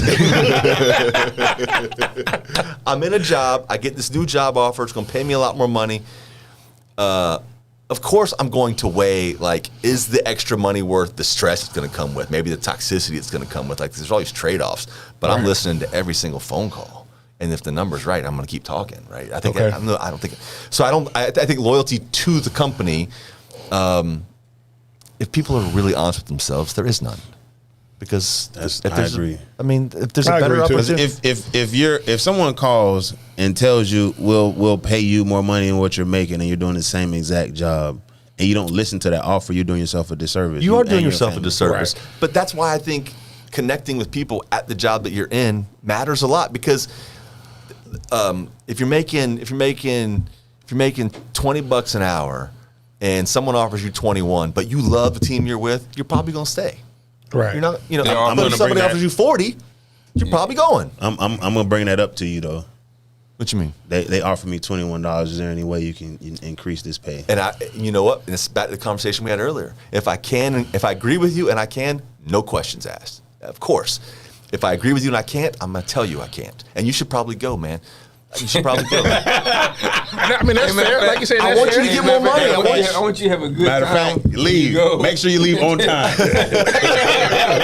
I can already tell you. I think there's respect in that. There's respect in that. It's like, I'm just keeping it real with you. I don't have that money.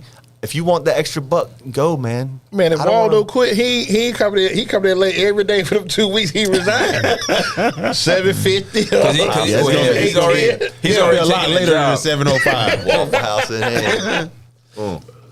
But how do you all judge? I'm not gonna say credibility or honesty. How do you judge whether a person says, "Hey, listen, I need this. Hey, I got this offer"? Do they show you an offer? Do y'all show offer sheets and stuff like that? Sometimes. Yeah.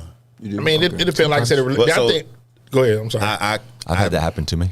I haven't had an offer sheet. They do offer sheets, but my offer was in the office talking to one of the hired managers. It was just like a verbal agreement. But see, I've never had a relationship with somebody where I'm comfortable talking to them like that. Because I feel if you open that, now that was something you got hired, promoted, but going to my supervisor, I say, well, hey, they're offering me this. I think that'll put me on the fast track to get terminated. Kyle's conversation. That's what I'm saying. So it's like, because, Florida is a right to terminate state. Right to work. Right to work. Well, they can terminate you for same thing. They can terminate you too. Well, we come to get your stuff because they feel as if, hey, he may dip out on us. We got to protect ourselves. I'm not, dude. That's probably more often than I'm sure that's what I'm saying. So, I just don't agree with it. I mean, I don't either, but that's what I'm saying. So how do you? It doesn't have to be that way. Because the company is going to protect. They're going to do what's best for the company. But how are And they they're protecting supposed the to. company though? Well, if they can bring even somebody else in. So either way, if they lose you, they're gonna lose you. If they fire you, you're guaranteed to lose you. So it doesn't make sense for the company. Like Absolutely. I was a barber for a long period Right. of time, and it is very common practice for a barber to say he wants to put in 2 weeks, he's fired. Yeah, Same they day. let them go right there. There's no in between. So Which I think is wrong because if the man came at you, Well, sorry, I don't mean to cut you No, off, you but good. I think there is an element that's like, I don't want you here telling my clients that you're leaving. I don't want you stealing my money. I mean, I see that. Absolutely. but I see that. So it's not really your clients. Those are people that come in the barber. So as a barber, you have your clientele. right. They're gonna follow you no matter what, right? That come in the shop Yeah. for you. Yeah. But you don't Those exist are the without people that are going to shop. leave when you leave. It doesn't matter if you're Right. fired. Nobody tells them where you are. Yeah. They'll find you. Yeah. They'll Right. figure out a way to find you. They will have conversations with other barbers in the shop. But but what's interesting is Social media makes it different too. Yeah. oh yeah, for sure. But dude, I've been getting my hair cut at Great Clips forever. I never would have figured you. Shout out my great clips. I never would have figured you was a great clips guy. I get that a lot. How That's why I long- smile when I say it. How long you been there? How long you been a Great Clips customer? Forever. He just This for a long time. And the time that I was not a Great Clips customer, you know why I was not? Why? Because the lady that cut my hair told me she was going to a different place, so I followed her.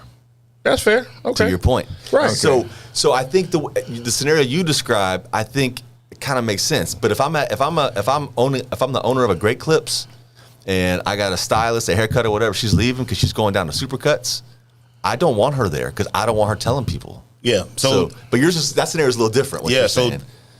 Great Clips and our barbershop is a little different because it's not a commission shop. Yeah. So you're paying Totally for your different. space and you're an You're renting independent it. contractor. Right on. Yep. So So they're only there because of you. So of Yes. course they're going to go with Right. you. yes. So it doesn't make sense to, hey man, I'm doesn't. probably gonna be going in 2 weeks, man. I just want to give you a notice. You can leave right now. All right. That's ego. But that's a different dynamic than just I guess a different kind of business because everybody's plug and play. It's kind of like Yeah. I got But why? I got Drew Bledsoe and he gets hurt. Okay, but Next even, guy but up. even, but The even next that guy's though. not Tom Brady though. But okay, but let's say this. Though, The next why guy would is you not be, but always why Tom would you Brady. be He's a mad? quarterback, though. But why would you be mad if Waldo went to better himself? If his opportunity No, it's is not better. about being mad. But it's That's but really what it is if you get that's fired. what it is. Like If I'm letting you go right then, you come to me and say, hey man, I appreciate the opportunity, man. 2 weeks from now, I'm gonna leave. You don't gotta wait 2 weeks, bro. Go and get your stuff. You gonna and get your up stuff out of now. here. That- I think that's- if there's no Exactly. threat to the company, Exactly. if there's no threat to the company, including like taking my employees with you, or you can't do harm. Like I have no problem. Just work it out, man. Right, but So even I that, think though- the bigger threat to the company is firing the person and not letting them work there 2 weeks. Right. Other people see this. right. I think Now when they leave, they're not telling you. Yeah.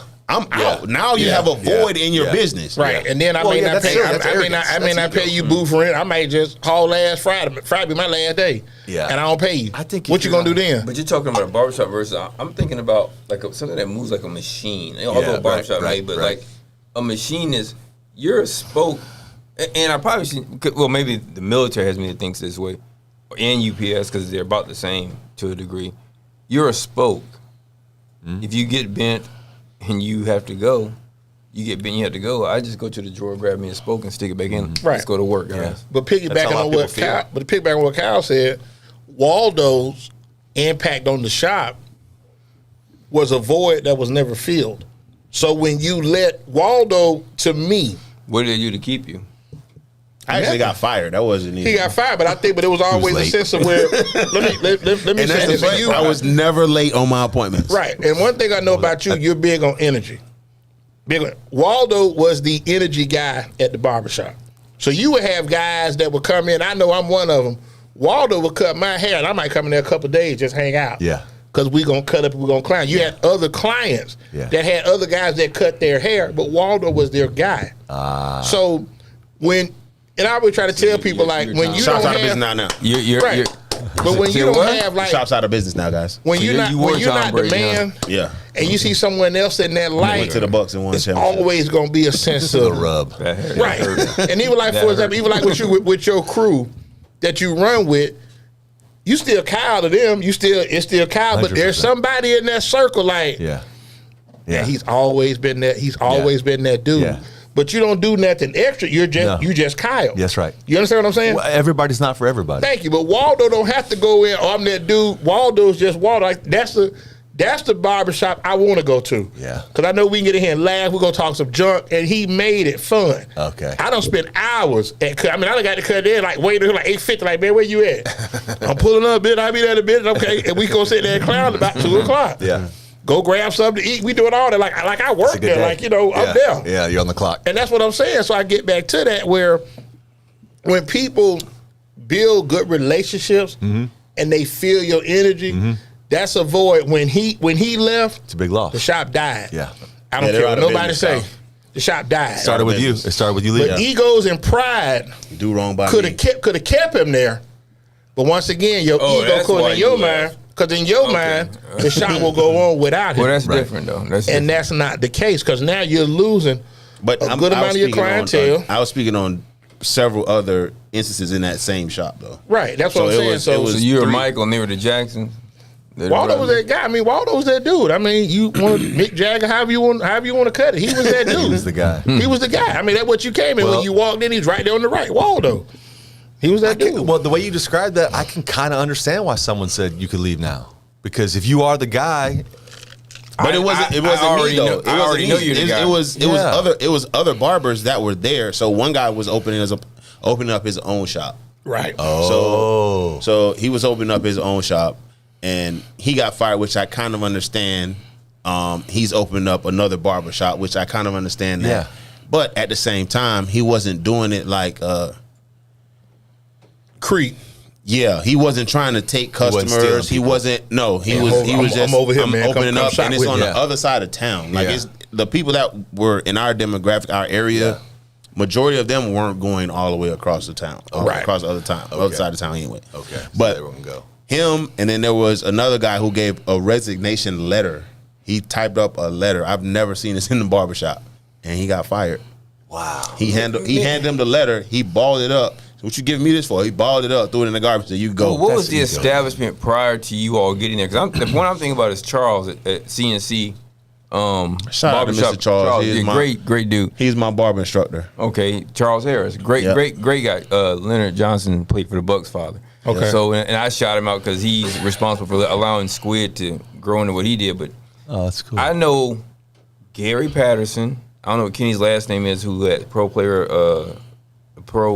player shop off of Drew. I want to say Hassani got his own shop, and Terrence. So I know 4 guys. But with Charles, I learned from watching him is, and even 7-footer has a shop out in some other like, not Dade City, like Spring Hill, Spring Hill, right? No, he lives in Spring Hill. It's in either Newport Richie or like Right. Holiday. It's Newport Richie. But what Charles did was he helped Shout out to everybody. Chris.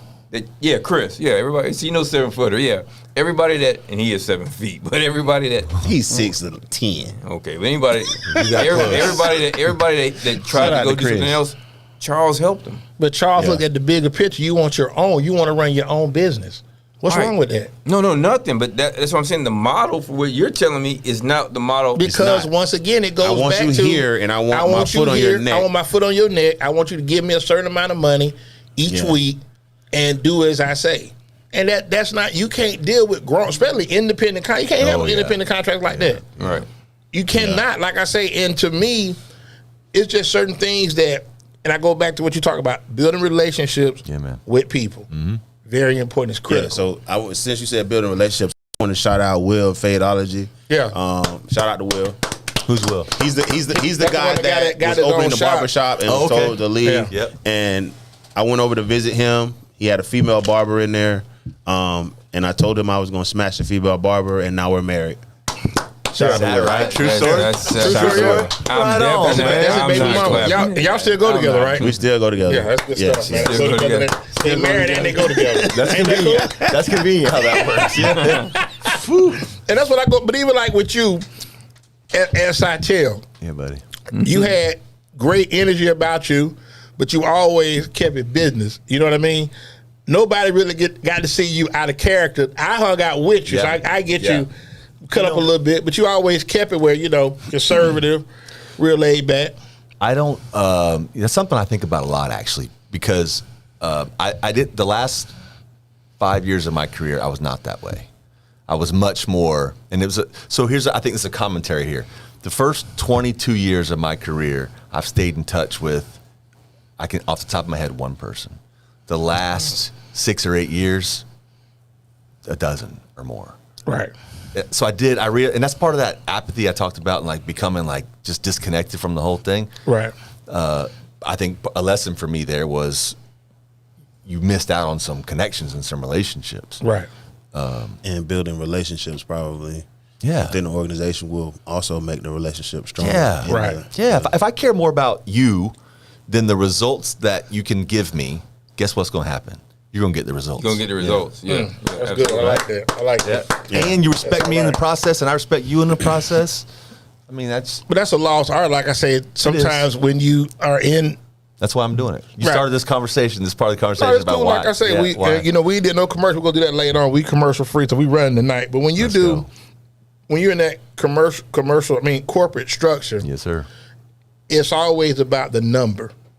Yeah. You got to produce, and I think the thing with that is that you'll have people, like I've seen people go to work dealing with different things, and I don't care. Go ahead, got to work.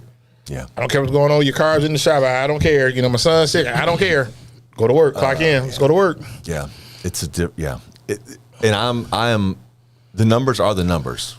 They have to, we're in business for a reason. You got to produce. I get it. I get it. But I believe how you get the numbers matters a lot. But it also, like I said earlier, man, if somebody's not getting the numbers, you agreed to this role. You signed up for this. And if you can't do it, I got to find somebody that can. I don't mean to be cold about it, but is it awkward for you to let somebody go? no. It's not. You can tell that anyway. No. He said that quick. No. But here's what, because Breach of contract. Yeah. there's anyone, and I fired a lot of people. Just throwing it out there. I can tell. If I work for you, I'll be on time. Nobody. So they already, the writing's on the wall. They're not calling. Man, what you? It ain't on the why? wall. It ain't on the wall. You've heard it from me. Okay. It's like, Daryl, we got to have a talk, man. Mm-hmm. And then there's multiple steps. Like, I'm going to do everything. It's on me. I'm going to do everything I can to keep you get employed. So Yes, it's progressive. everything I can. You have progressive discipline. Of course. But I was going to say something as you all were talking. Part of the numerical equation does not include sympathy and empathy. Generally speaking, it just doesn't include it. It's nowhere. It's nowhere. Yeah, they get you on that verbal, that written. I truly, in my heart of hearts, believe it is the boss's job to do two things. And job one is to remove all the barriers that stand in the way of you being your best. For example, if you are not needed between 7 and 7:30, but your shift is at 7, come at 7:15. I don't care, because we know the business starts at 7:30, and if it's a barrier for you to be there at 7, or if coming at 7:30 is your issue, like you'd rather be there at 7:30 than 7, I got no problem with that, because it doesn't hurt our business. It's my job. If you need to flex the schedule, and I can accommodate that. Whatever the scenario is, if you have to do too many keystrokes on something, and I have a way to make that fewer keystrokes, it's my job to get all that shit out of the way. It's my job. And then my second part of my job is to motivate and inspire you and help you in spite of those things that are still in the way. I like that. It's still in the way. Okay. I can respect that. That's But fair. you got to I like meet me that. halfway. I get that, Yeah. but like I said, but meeting you halfway is the first thing. I got to be there. Hey, Kyle, That's what's right. up with John? Got to be there. That's right. You got to be there. And that's what. And Going on usually, the job, okay. when I've had to be involved in letting somebody go, I sincerely say this to myself. I got to look in the mirror and be careful and be okay with making this decision. And to do, for me personally, to do that, you have gone through a bunch of conversations. It ain't no surprise. We knew if we got to this point, or we didn't get to this point, whatever the metric We is, knew it was coming. We knew it was coming. So, got to ask you that, because I like to laugh at certain things. Well, before you ask that, I don't have that ability to motivate people to be better. And I don't have employees. I'm their employee. But what I do, when he said you have to motivate them to want to do better, And that's an interesting thing. How do you motivate people who are spending It's a money? skill. It's It's a an skill. art. I think something too is that leading by example. Just like you said with your principles. Principles, yeah. If I'm in here doing this, you should be able to do it too. Because if you see me doing it, I'm setting the Yeah, example. but I it's can't. flipped around. I'm the one that can do this, but I'm talking with guys who come to me. I was like, I'm trying to say, how do I motivate you to want to spend the time? You can't. You can't. You can't. You so can't, 'cause- they so with them for your services, they have to want your service. Yeah, they gotta want your shirt, or they You're not gotta, gonna be able to- or you're not gonna be they able to, gotta like- gotta have that heat on their ass, to avoid going to jail. So Even then they even get hurt then, up off they it. Then they still- move with urgency. But even then, still then, you have people that don't call you, right? Right. Right. Like so, it's It even doesn't bother me. It doesn't Nah, bother me. it don't. But I mean, at the same time, though, like, it's really nothing you can do to motivate them to. You can't push unless Yeah. you had testimonies where people see it. Like I told you, we live in a He has- visual he world. has testimonies. I We've had understand. testimonies on the show. Right, it came on the show, but I think sometimes it's that people, like Kyle said earlier, you don't believe it. You got to. I gotta see it. you told that guy You what gotta that see it. job was with that job. You know that Kyle. sound good. What's up with that job, Kyle, man. I'm Hey. trying to doing the job, man. I need That's that true. job, but like you said, but now He said it. I was gonna ask you, did you ever laugh? Not to say did somebody ever like curse you out when they got fired? Like Oh man, went off. Yeah, Yeah, I had call all security. kinds Like of- oh yeah, for real? yeah, Hey, you can Okay. tell when Kyle delivers his Yeah. wake. yeah. Hey, listen. Hey, you're not gone yet. You know what I'm saying? Hey, we had a conversation. one story. Yeah. I used to work at a place called Wellcare. It was Yeah, I remember when Oh, right I know, on water. okay, yeah. we had to let someone go once, and she She stood up and she started running up and down through the call center screaming, just screaming all kinds of nasty stuff. And I just, in my own kind of DOS-like way, actually, I just kind of followed her. I didn't bark at her. I didn't yell at her. I just followed her. Okay, I'm all right. Just listening to her yell and all this shit. And finally she says, I guess because everyone else was like raising their voice and like all animated, I was just like, you ready to talk now? You ready to talk now? She was like, okay, I'll talk to you. I ain't talking to anybody else here. And it's because everybody else was treating her like an animal. She was behaving like an animal. Right. Which didn't help the situation, but the temperature on top of temperature is not going to bring it down. right. So she showed I like out that. for I'm gonna use that. I'm I was already. You said it. She So- showed out for sure. Yeah, yeah. I've been. Yeah. I don't know if you remember, we had somebody show out at Sitel like that. We had two instances. Hit me. Philip Austin no longer here. Rest in peace, Philip Austin. He got fired, and he went up under the chair. Stop. I don't He remember got him up at under all. the chair. Steve Johnson was the supervisor. Oh yeah, he reported to me for a little Okay. while. Yeah. Steve went to call it, hey, we gotta let you go. And he got up under the chair. Steve watched him going to the chair. He got up under the desk. He was not. He wasn't hiding from him. He was He getting away wasn't from hiding. him. I'm like, I ain't Steve leaving. watched him do it. Yeah. And I'm just like, you got to be kidding me. Like, this shit was crazy. Then there was a guy, and this is the funniest one. If at Sitel, you had never been inside, but Kyle remember, they had two entrances in. The first entrance was where employees can go clock in. Then the second one was like HR was to the right, like they had the security right there. Yeah. So when you take that walk, you cut that corner. And you were the supervisor, you kind of, okay, this is it. They finna get rid of him. Yeah, you know. Man, they fired this dude. He came out screaming, I got fired.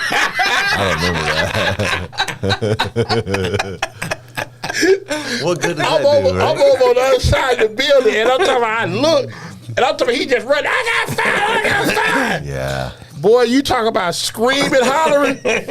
That was the funniest thing. Them two things right there. Philip Austin, Gosh, your memory. he was up under that chair. He would not leave. Oh, you remember when Indianapolis got fired from the barbershop? Mike, I heard about it. They might ready to fight, wasn't he? Yeah. Yeah, He Mike said ready the to B fight. word probably 106 times within probably a 3-minute time frame. And then Waldo, so said he probably just cut his like, damn, they tripping. Yeah. I heard it because he He ain't getting none of they like that. They tripping. Mike, you all right?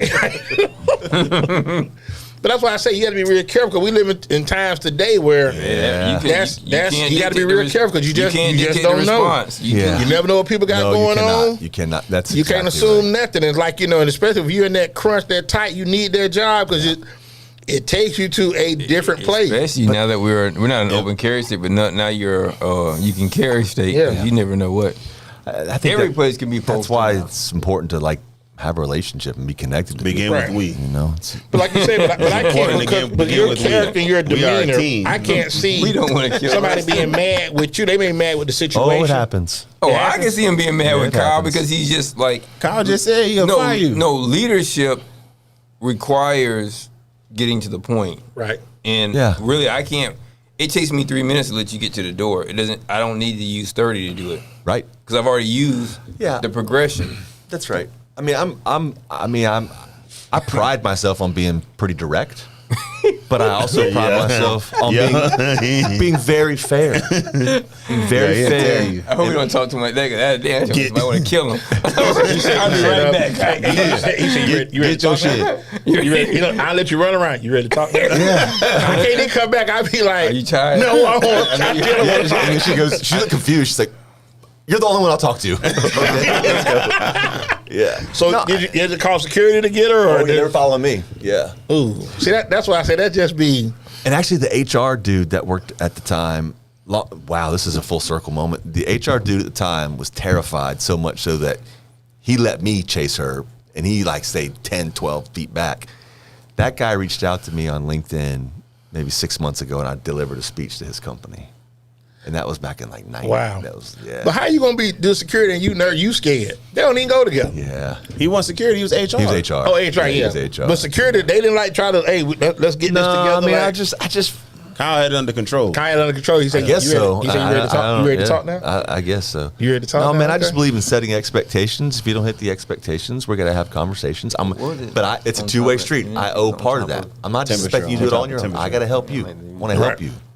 So as you finish the book, and I got all my stuff. I got my pages. Yeah, man.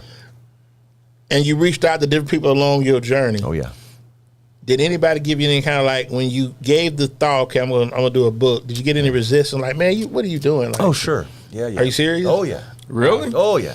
I remember a guy. Were you already public speaking at the time? Not really. Oh, okay. No, not really. I mean, I'd spoken in front of the teams that I'd led. Well, that's a few hundred people at that. few time. thousand. Up to 15 at one point, 15,000. Wow. You were doing public speaking. Yeah, that's public speaking. Yeah, it's a little different though. They have to listen. Yeah. Yeah, I remember a guy vividly who was a good friend of mine. I won't say his name. Okay. I told him, and he literally said, "Who's going to read a book by you?" Man. Did you follow up with him like bestseller, bro? Like No. you just let him have I'm it. sure he knows. I questioned it too. Oh, I questioned it Who's too. gonna read a book by you, bro? Who's gonna? Yeah. Listen, man. I don't know about y'all, but I don't see that in you, Kyle. Well- I have something to say. my wife says that. I've had something to say. I've done this. Yeah. And I want to offer it for everybody else. Yeah. And I'm sure that it's well articulated, so I don't see how that. Plus, you're confident, so I can see the guy who said who would read a book by you is a person who doesn't have that confidence. And then I don't didn't think want it- to see yeah. you win. His statement really was, if I wrote a book, nobody would read it. That's what it was. That's what his statement should have. Which is not an. I mean, that's not an unfair thing to say. Like most books, most authors. Listen, man. When I wrote this book, I told my wife I would be over the moon ecstatic if I sold 1,000 copies. I thought by the time all my friends, former employees, all this exhausted, 1,000's probably the ceiling, and we just crossed 10,000 units sold. Oh man. And Shout out to Kyle. But thank y'all, thank you. But I know there's so much more to do. Right, this 10,000 is like it's not enough. But what I was going to say a moment ago is, you familiar with imposter syndrome? You know what that is, right? Yeah. I struggle with it every week, sometimes every day. Well, I'm not familiar with it, so I'm not. It's You feel like you're not supposed to be where you are. yeah. Like, am I good enough for this? Do Am I- I like? Should I be in this place? Like, Yeah. how'd I get here? Yeah. Like I don't like. Sometimes it's like a feeling of you don't belong where You you, don't belong are. there. That's perfect. Yeah, they're gonna catch me one of these days. Yeah. Yeah. They're gonna find out that I don't know what the hell I'm talking about. It's gonna catch up. The jig is up. Yeah. Yeah. And I feel that all the time. And I think anyone that, especially in a leadership position, that says they don't feel that way, they're lying. They're full of shit. But you got to have you have an aura about you where you believe in yourself to even take those steps. I've never even. That's why I thought he could play out there. Was I said he throws the ball. He's reckless with that motherfucker, but he throws it. Well, I'm saying reckless because he doesn't. He never.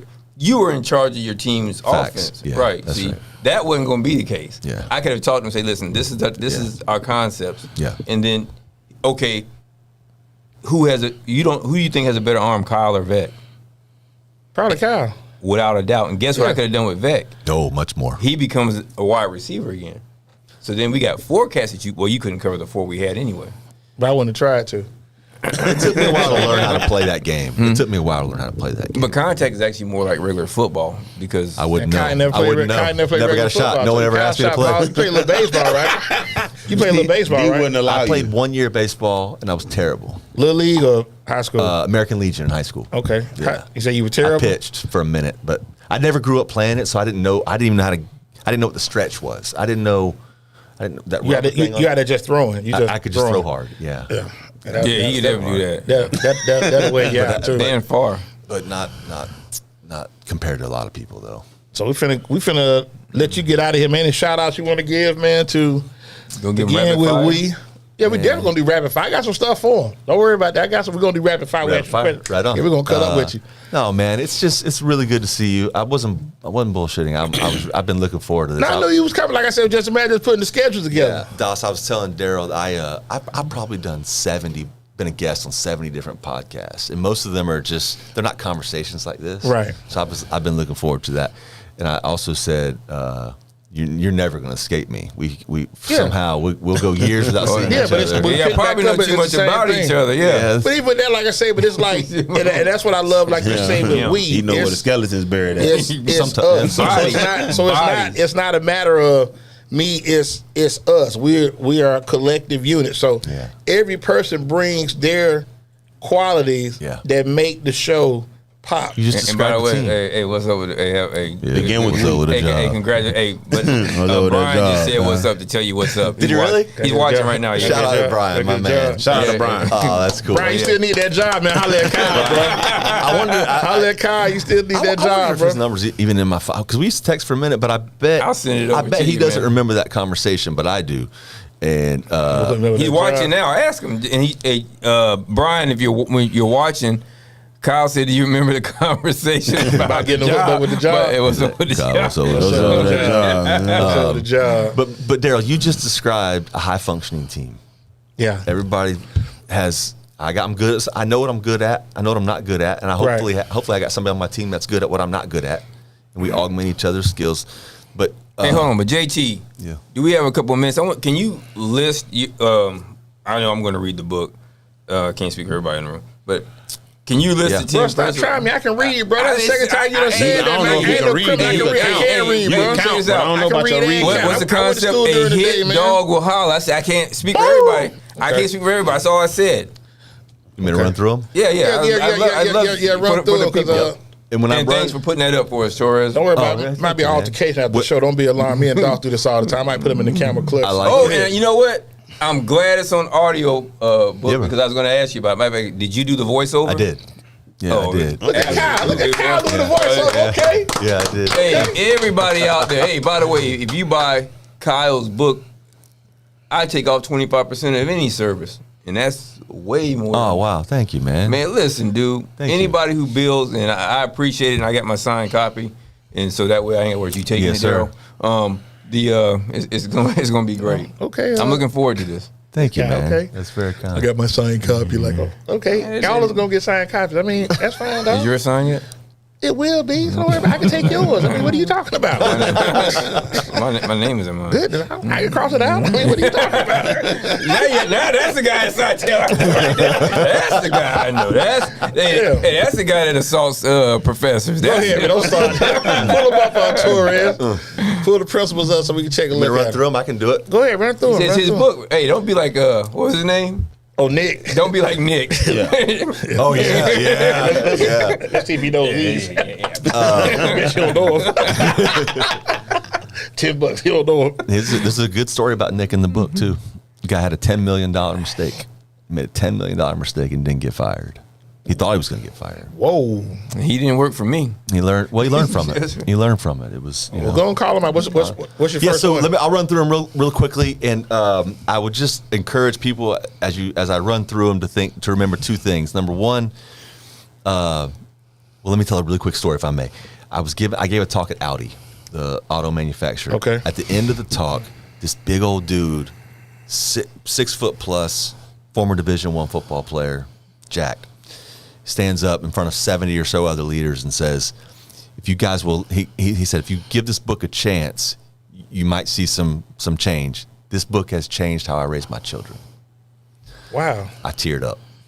Okay. In front of all these people, I teared up. And then he got a little salty-eyed. And I share that story to point out, as I run through these, don't look at them just from a business perspective. These principles are how I live my life now. Okay. And it's changed how I live my life. Okay, that's For fair. real. For real. That's For real. Good stuff. Good stuff.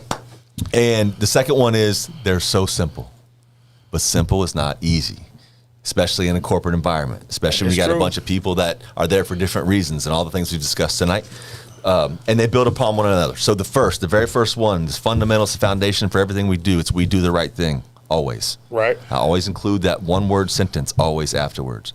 And if I'm going to be an effective leader, for me, the best way that I can do the right thing every single day is to lead by example. Okay. So number 2 is we lead by example. Listen, it's cliche. You're already leading by example.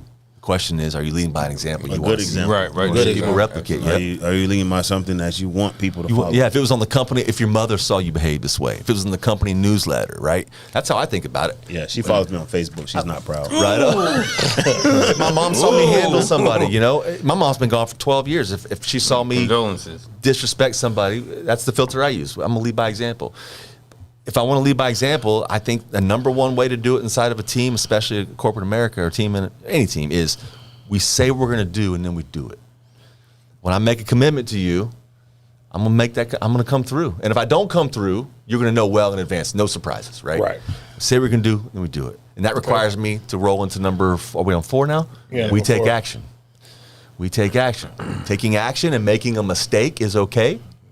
Being idle is not. So we're going to do something. We're not going to look around, hey, man, we've had that problem over there for a month and no, that's not this team. We're not going to be mediocre. We're going to take action. Okay. But if you want, could have got that from you. right on. But if you want to take action, if you want people to take action, you got to have we number 5, and that's we own our mistakes. That's definitely That's accountable. Yeah. That's Accountability. We talk about that Gotta own We it. talk probably every day, probably a couple times a day, and that's one thing that Heavy is big on is Accountability. Yeah, you got it.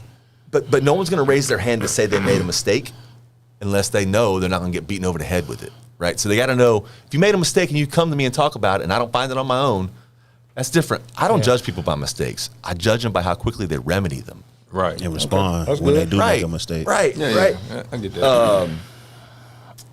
Where we at? 6. Oh, and again, they build on top of each other. So when people own their mistakes, what do we got to do? Pick them up. We got to pick them up. Yeah. We number 6, we pick each other up. Yeah. Number 7. We 7 is we measure ourselves by outcomes, not activity. I like that. So Daryl, you walking around the call center, not helping. tell. That's Not- activity. It ain't helping. It ain't helping. That's outcomes. Yeah. That's activity, not outcomes. So we got to measure ourselves. I'm I in think Ox 12, guys. I'm here. I'm in Ox being 12. busy's good, but it's not why customers pay us. Right. We get paid I love number 7. We get paid for the outcomes. My favorite of all of them is we number 8, and that's we challenge each other. Challenges are not just reserved for the boss to the team. The team needs to challenge the boss. Peers need to challenge peers inside the team. But challenges have to be grounded in data or experience. It can't be like, I don't like that hat, Daryl. That's my opinion. That doesn't count. It's got to be data or experience, right? Right.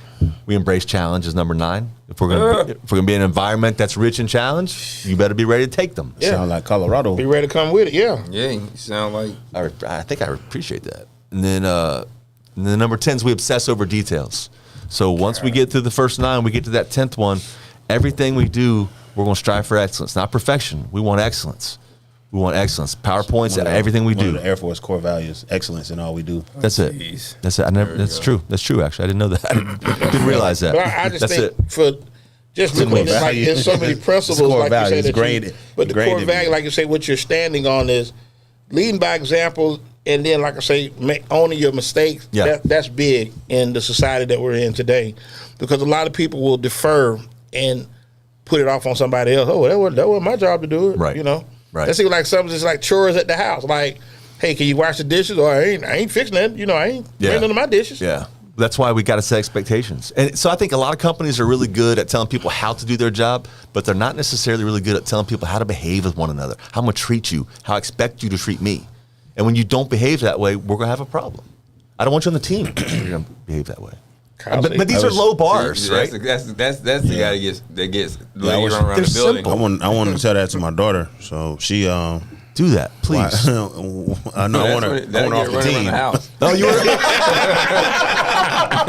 So this was just I this didn't want to go there. was just the other day. So we're in there. I was like going there and wash dishes, and the first thing she said was, "I didn't make anything. I didn't know these aren't my dishes."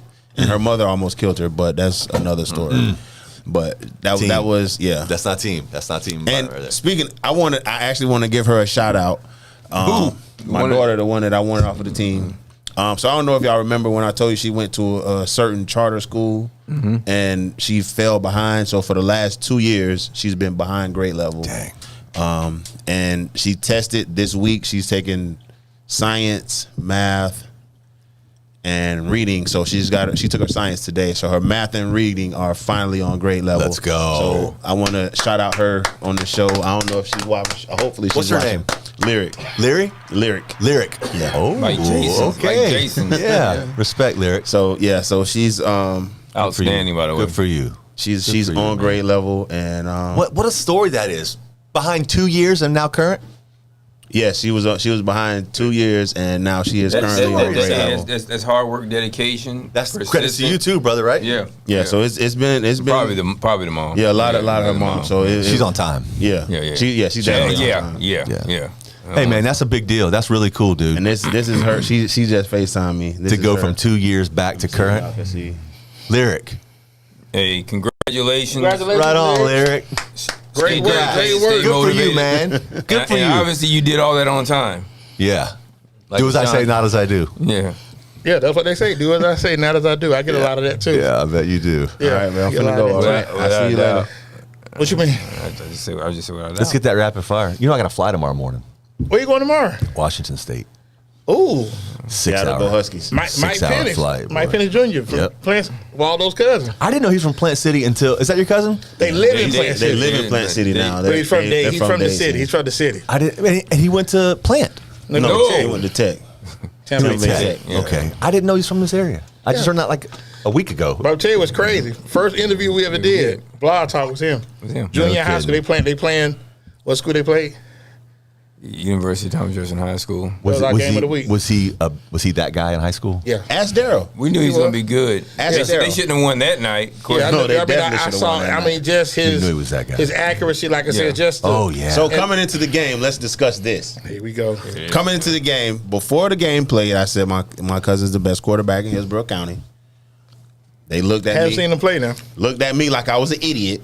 well, And- that- and- nothing to do with that, but, the player, the top quarterback that they had in the area Casey Weldon's son, Cade. Kate went to University of Thomas was Jefferson High School. was Right. the first game of the year. First was game was his. that Number 5 game. against 7. Tech number So- 5, Jefferson number 7. I never forget it. So that Yeah. game he played, and tell him what the outcome was. Dogs. They won. They won. I mean, they won. dropped. But he Let me played tell you great. He something. played great. He didn't have Doss, Fireline, and Redmond blessed dead running routes. Cause at all. But just to see Mike's story, like I say, even Yeah. to see. So where's Weldon now? Go to Indiana. He got hurt in Indiana. got hurt. Plastic. Then went to Washington, transferred, and it's Yeah. so crazy. Waldo has been a Falcons fan since the draft. Now he'll tell you since 91. I've been a we got fan since they drafted Brett Favre We don't has fall been for my that. team. So just so we clear, he used to wear Buck stuff Since in Favre, here. huh? Just never mentioned it until Just now. never mentioned it until he got drafted. So Yeah. I'm telling him like, hey, Yeah.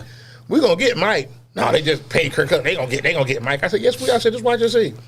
So Wow, that's nobody I'm watching. called that. I'm running the clock at the game, the adult league games, and my buddy sitting up to my left.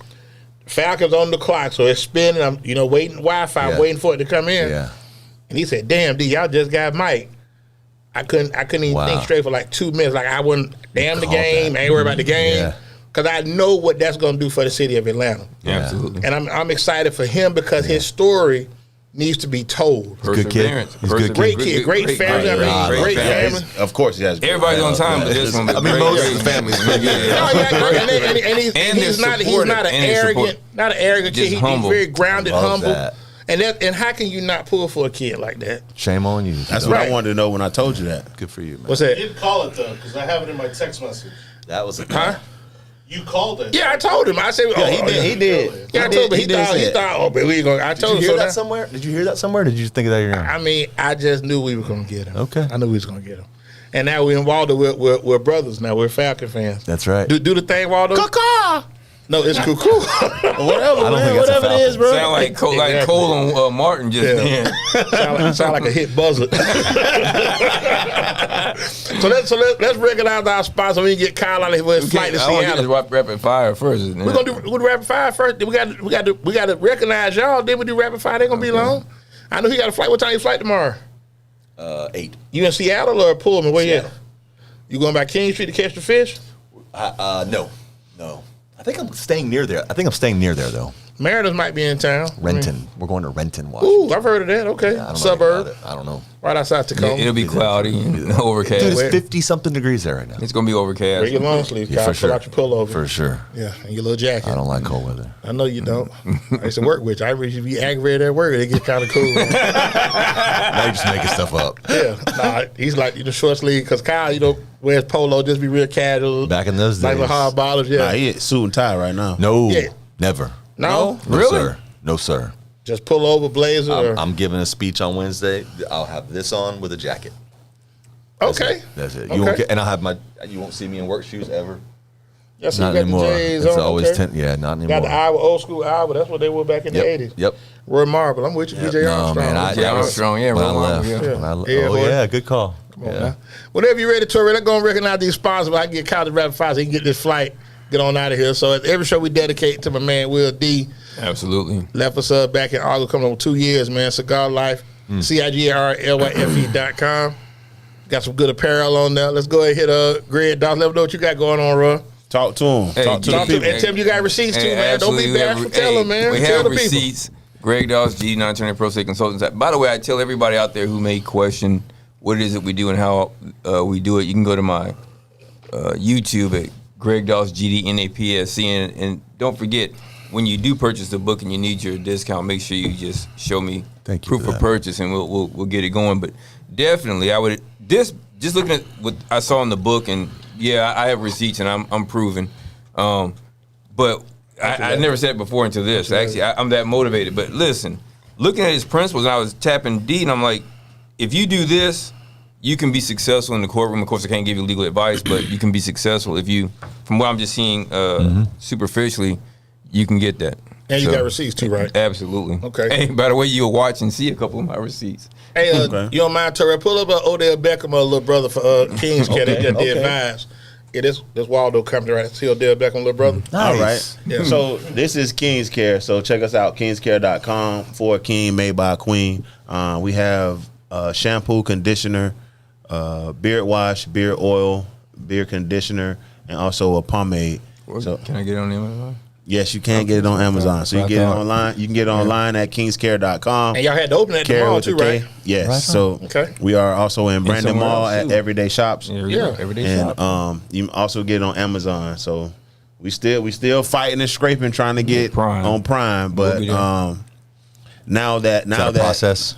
yeah, it is a process, but it's things we have to do. But we just had our Bob's event yesterday, my wife, which was a success, and We. now yes. Which it begins with. Okay, Yeah, then. which begins with we. So we had that, and it was a success. So now we can actually focus more back onto King's Care as far as getting the Amazon going. Grinding? Okay. Yeah, so Right on. Shout out to my homegirl Keisha with fair enough with the heel shirt Waldo rocking tonight. Shout out to Farron. Also with apparel, you see me in Dallas rocking our Chop Shop shirts. Go online. Torres did the website, elevatedesigns.net, 813-400-7015.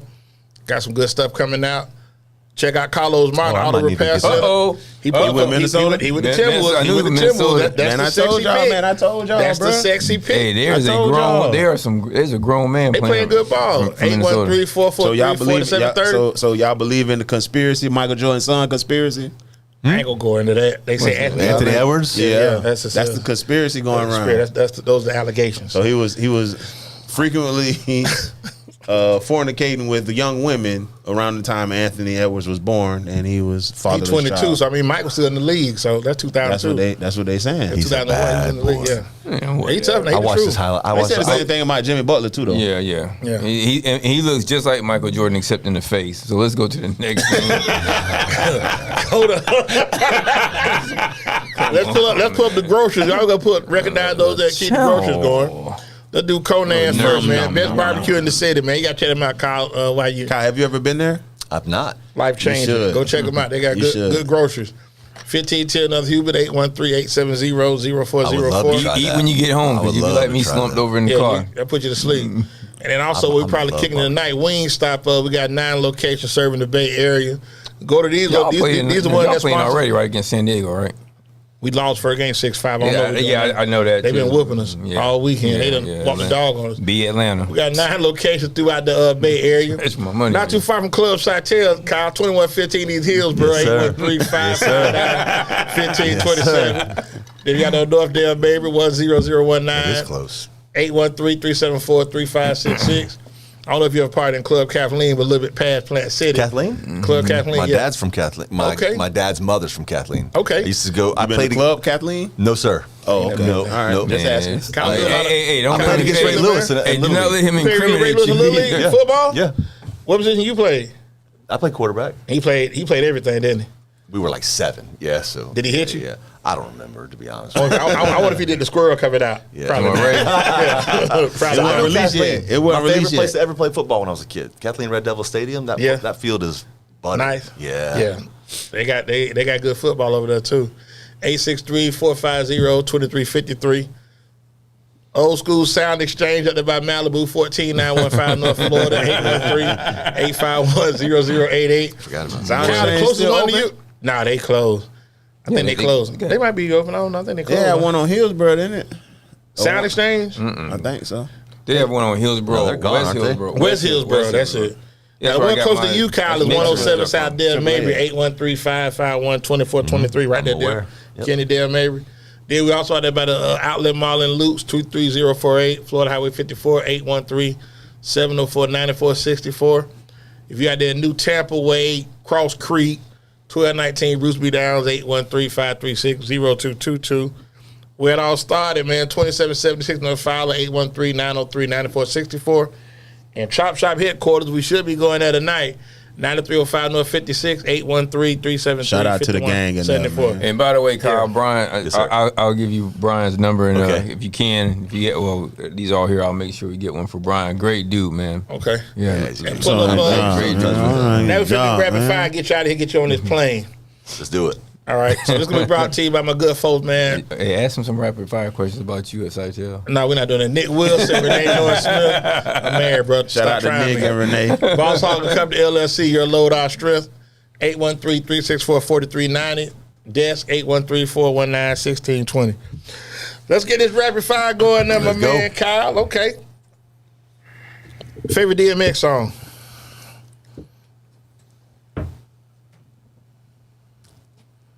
What was the one he did with Marilyn Manson? I'm gonna give you a real curveball. Oh, The Omen. That's the Snakes, one. cats. Yeah, The Omen. Rats and the Dogs. Ooh, that's definitely different. I can't go with only that though. That's a good one, though. That's a good one. It's dark. You know that one? Y'all know? I'm not a nice person. But I remember I used to be on that. I'm not a nice person. Yeah, it's probably he used more to bark a little bit too. Yeah, that used to get me in the mood. I would bark. Yeah, then you know what song you turned me on to, You man? on fire God, crazy. God, Crazy. lose my mind. Yeah. 85 Billy D. Oh, I know Young you Blood. waiting for Yeah, that. 85. Yeah, Ride on Every 85. time I hear that song, I think of you. Okay, yeah, Every they from time the I hear crib. that song. Young Young Blood, Blood. stand up. Yes, sir. It won't be long, shout it, be patient. That song, I can't get it out of my Yeah. brain. When I hear it, I just cannot get rid of it. I know this is supposed to be rapid fire. I'm going to go with Dang, there's so many to choose from. Give me two. Give me I two. thought Then. you Give me wouldn't two. have said who we be. Yeah. Give me two. That's cool. Give me 10 seconds. I'm gonna have where the hood at? Where the hood at? Okay. That's it. Yeah. Leaving Plant City, what you think you'll be doing? Graduating in high school, what you thought your career path would be? Television news. Okay, Kyle You reporting the still, news. you Okay, still fit that, by I the went way. to school for that. Yeah. okay. Yeah. At UCF? Broadcast So a glad little I did. bit. USF. Kyle I guess Southwell, I'm you're so cool. glad I didn't do it. Yeah. So Okay. glad. Favorite all-time Tampa Bay Buccaneer? Brad Johnson. Gosh, man, that's a tough one. Give me two then. Give me two. I got so many because I'm a lifelong Bucks fan. Okay. John Lynch comes to mind. Eric Rhett comes to mind, ironically. Okay. I know it's a weird call. Not really. Not Red. Red was He solid. failed to live up to I the know- I know his expectations, cousin. but Brooks. he was a Gator. Of course. Okay. Sapp. I mean, just so many. There's so. I really like Joe Jaravicius for a minute. Joe had a good story too. Joe was good. Yeah, good dude. Overcame a lot. Yeah. Overcame a lot. Paul Gruber was. It's hard to be a big offensive lineman fan, but he was Yeah. an anchor for a long time. Now I'm gonna ask you out these two. What's your favorite place Nah, to you eat? calling out all the Caucasian Buck players, man. He called out Red. You're on to me. He called out Red. Red. He He called said out Red. Red. He said Red and Brooks and Sal. Were you here for the racism conversation earlier when he wouldn't let me play football? Yeah, I was. I wasn't sure if you were here yet. For that. Yeah, I was, So it's yeah. full circle now. It's full circle now. Favorite. I said Eric Rhett too. Yeah, You said Red. You said Red Red first. first. Yeah. Red first. You Yeah, said all Red three of them. Brooks, You said yeah. and Brooks. Yeah, you said all three of them. Yeah, see there, Waldo. So it was like 5-3. So I give you that 5-3. 5-3. It wasn't that. The disparity I wasn't feel that like I'm bad. forgetting something. Who's your favorite Bucks player of all time? He don't like the Easy. Bucks. I know, but gotta have one though, right? Who I like. Respect. Kevin Yeah. House. Ooh. That's who hired me at T-Mobile. Shout out to Kevin House. No, I would say Lee Russell. I was gonna say something. I used to work with his daughter Brandy. Yep. Wow. Okay. many years ago. Look at Kyle. Wow. All over the city. She probably doesn't remember me, but Favorite actor. Pacino. I'm a big Pacino fan. Yeah, I like a guy y'all probably know, Moyes. Ed Norton. Yeah. Yeah. Big Oh, Ed that's Norton fan. Crying. Was the Crying Game he was in? He was in a lot of stuff. He's been in a lot of He's been stuff. a lot of stuff. American History X. Yep. Yeah. Good job, Marty. Yep. Yeah. Yep. See, there's this thing called Fight Club. Okay. Giovanni Ribisi too. If you don't know Giovanni Ribisi, Primal Fear. So okay. So what's your favorite Al Pacino movie? Boiler Room. Well, yes, Favorite BC movie. he's fantastic, dude. He's in so many good movies. He's so underrated. Contraband too, crushed in that. yeah, I remember that. What was that question? What's your favorite Al Pacino movie? Has to be, believe it or not. Casino. He wasn't in Casino. I'm thinking De De Niro. Niro. When you said Pacino, I thought De Niro. So I'm gonna take all that back. I'm a big De Niro fan. Okay, De when Niro. he said Okay, Pacino. so that's your Casino. favorite Casino. Yeah, he Yeah. was good. Pacino was good in Heat. Yeah, but that wasn't that like Casino. I could watch Goodfellas I could watch Casino every day. I've probably seen Casino 100 times. When he brought Joe Pesci, like the show just took off. I He can like my favorite movie recite though. it. Heat's gangster. But then he hit Sharon Stone. He broke the code. Joe Pesci. There's so many broke life the code. lessons in that movie. Yeah. That guy was riding high Yeah. until she brought him down. Yeah, and she did literally. Yeah. Favorite TV show to watch growing up? Growing up, Yeah. Let's say high school, 88, 89. Coming out of Tomlin, wherever you was boy, at. Turkey Creek. Turkey Creek, You take yeah. me that far back, I'm gonna sound so white now. Go ahead. It's cool. Growing pains. That was all right. Hey, that was yeah. everybody was good. Kirk Cameron Well, I was was that taking guy it growing away up. from him. I want to Yeah, give it but to Kirk myself Cameron, first. he stayed in trouble. He was funny. Yeah. I love that. I love Family Ties back in the day. Alex Keaton, I mean, yeah. Yeah, Alex P. Keaton. Don't forget Alex that. P. Did you have your shirt's monogram too? What's that? Yeah. You just had your shirt's monogram too? no, Yes, you you weren't did. doing that? Yeah, Never. come on, man. Okay. Hey, Favorite and food? who I'm was a big- Alex P. Keaton's favorite president? Nixon wasn't? Yeah, I saw him in Biloxi one time. Big Friends Richard fan, Nixon. too. Used to watch Okay. a lot of Friends. Favorite food? Pizza. Favorite American city to visit? I really love San Diego. Okay. I love Austin. Anchorman, Ron Burgundy. I love Yeah. Tampa. I love Tampa. Tampa's nice. I love Tampa. Been out here 89. I love I've been Tampa to San too. Diego. San Diego's a little different for me. I ain't really get It's too expensive the for me. turn up vibes. Yeah. But Austin is happening though. I had some good times in Austin. Okay. Yeah. Last question. Warm weather places. Yeah, definitely. If you could pay to see one athlete, living or dead, who would you go see? What a question. Holy cow. Any athlete living or dead. that you would pay to go see? I know I'm blowing rapid fire. I'm not. Nothing's coming. Too many are coming to We're mind. gonna give you I saw a pass. Jordan play. We're gonna give you a pass. I saw Shaq play. Okay. I feel like watching an old, like 20s, 30s baseball player. It's just a different game. I don't think that'd be as awesome as things. I don't know. I love to see. Did you ever see Tom Brady play? Yep, I went to the Super Bowl. Okay, when it was okay. Yeah, that was like a religious moment for me. That was really cool. My best friend since we were 10 years old. He bought the tickets. You took pictures, or did you? Oh yeah. Made an experience of it. Okay. Oh yeah. He was running through the end zone like AB.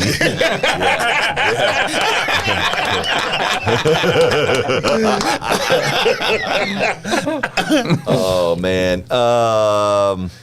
Nah, that's cool. Like I said, you Joe said Montana. Joe Montana. Joe Money. That's for me, hands down, the greatest of all time until Tom. That's fair. Yeah. That's fair. Yeah. Okay. Who about you? That's Yeah. I would say Wilt Chamberlain. Oh, see there.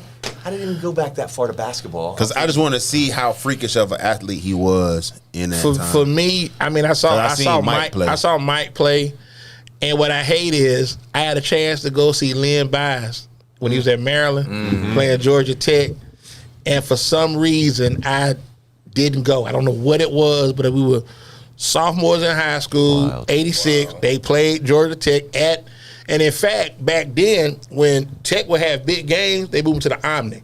Right. So they wouldn't play Alabama. So North Carolina, at that time, every year was at the Omni because you know they gonna pack them in. So that particular year, that was Len Bias's last year, and I forgot what transpired, but I did not go. And I think he hit us for like 28.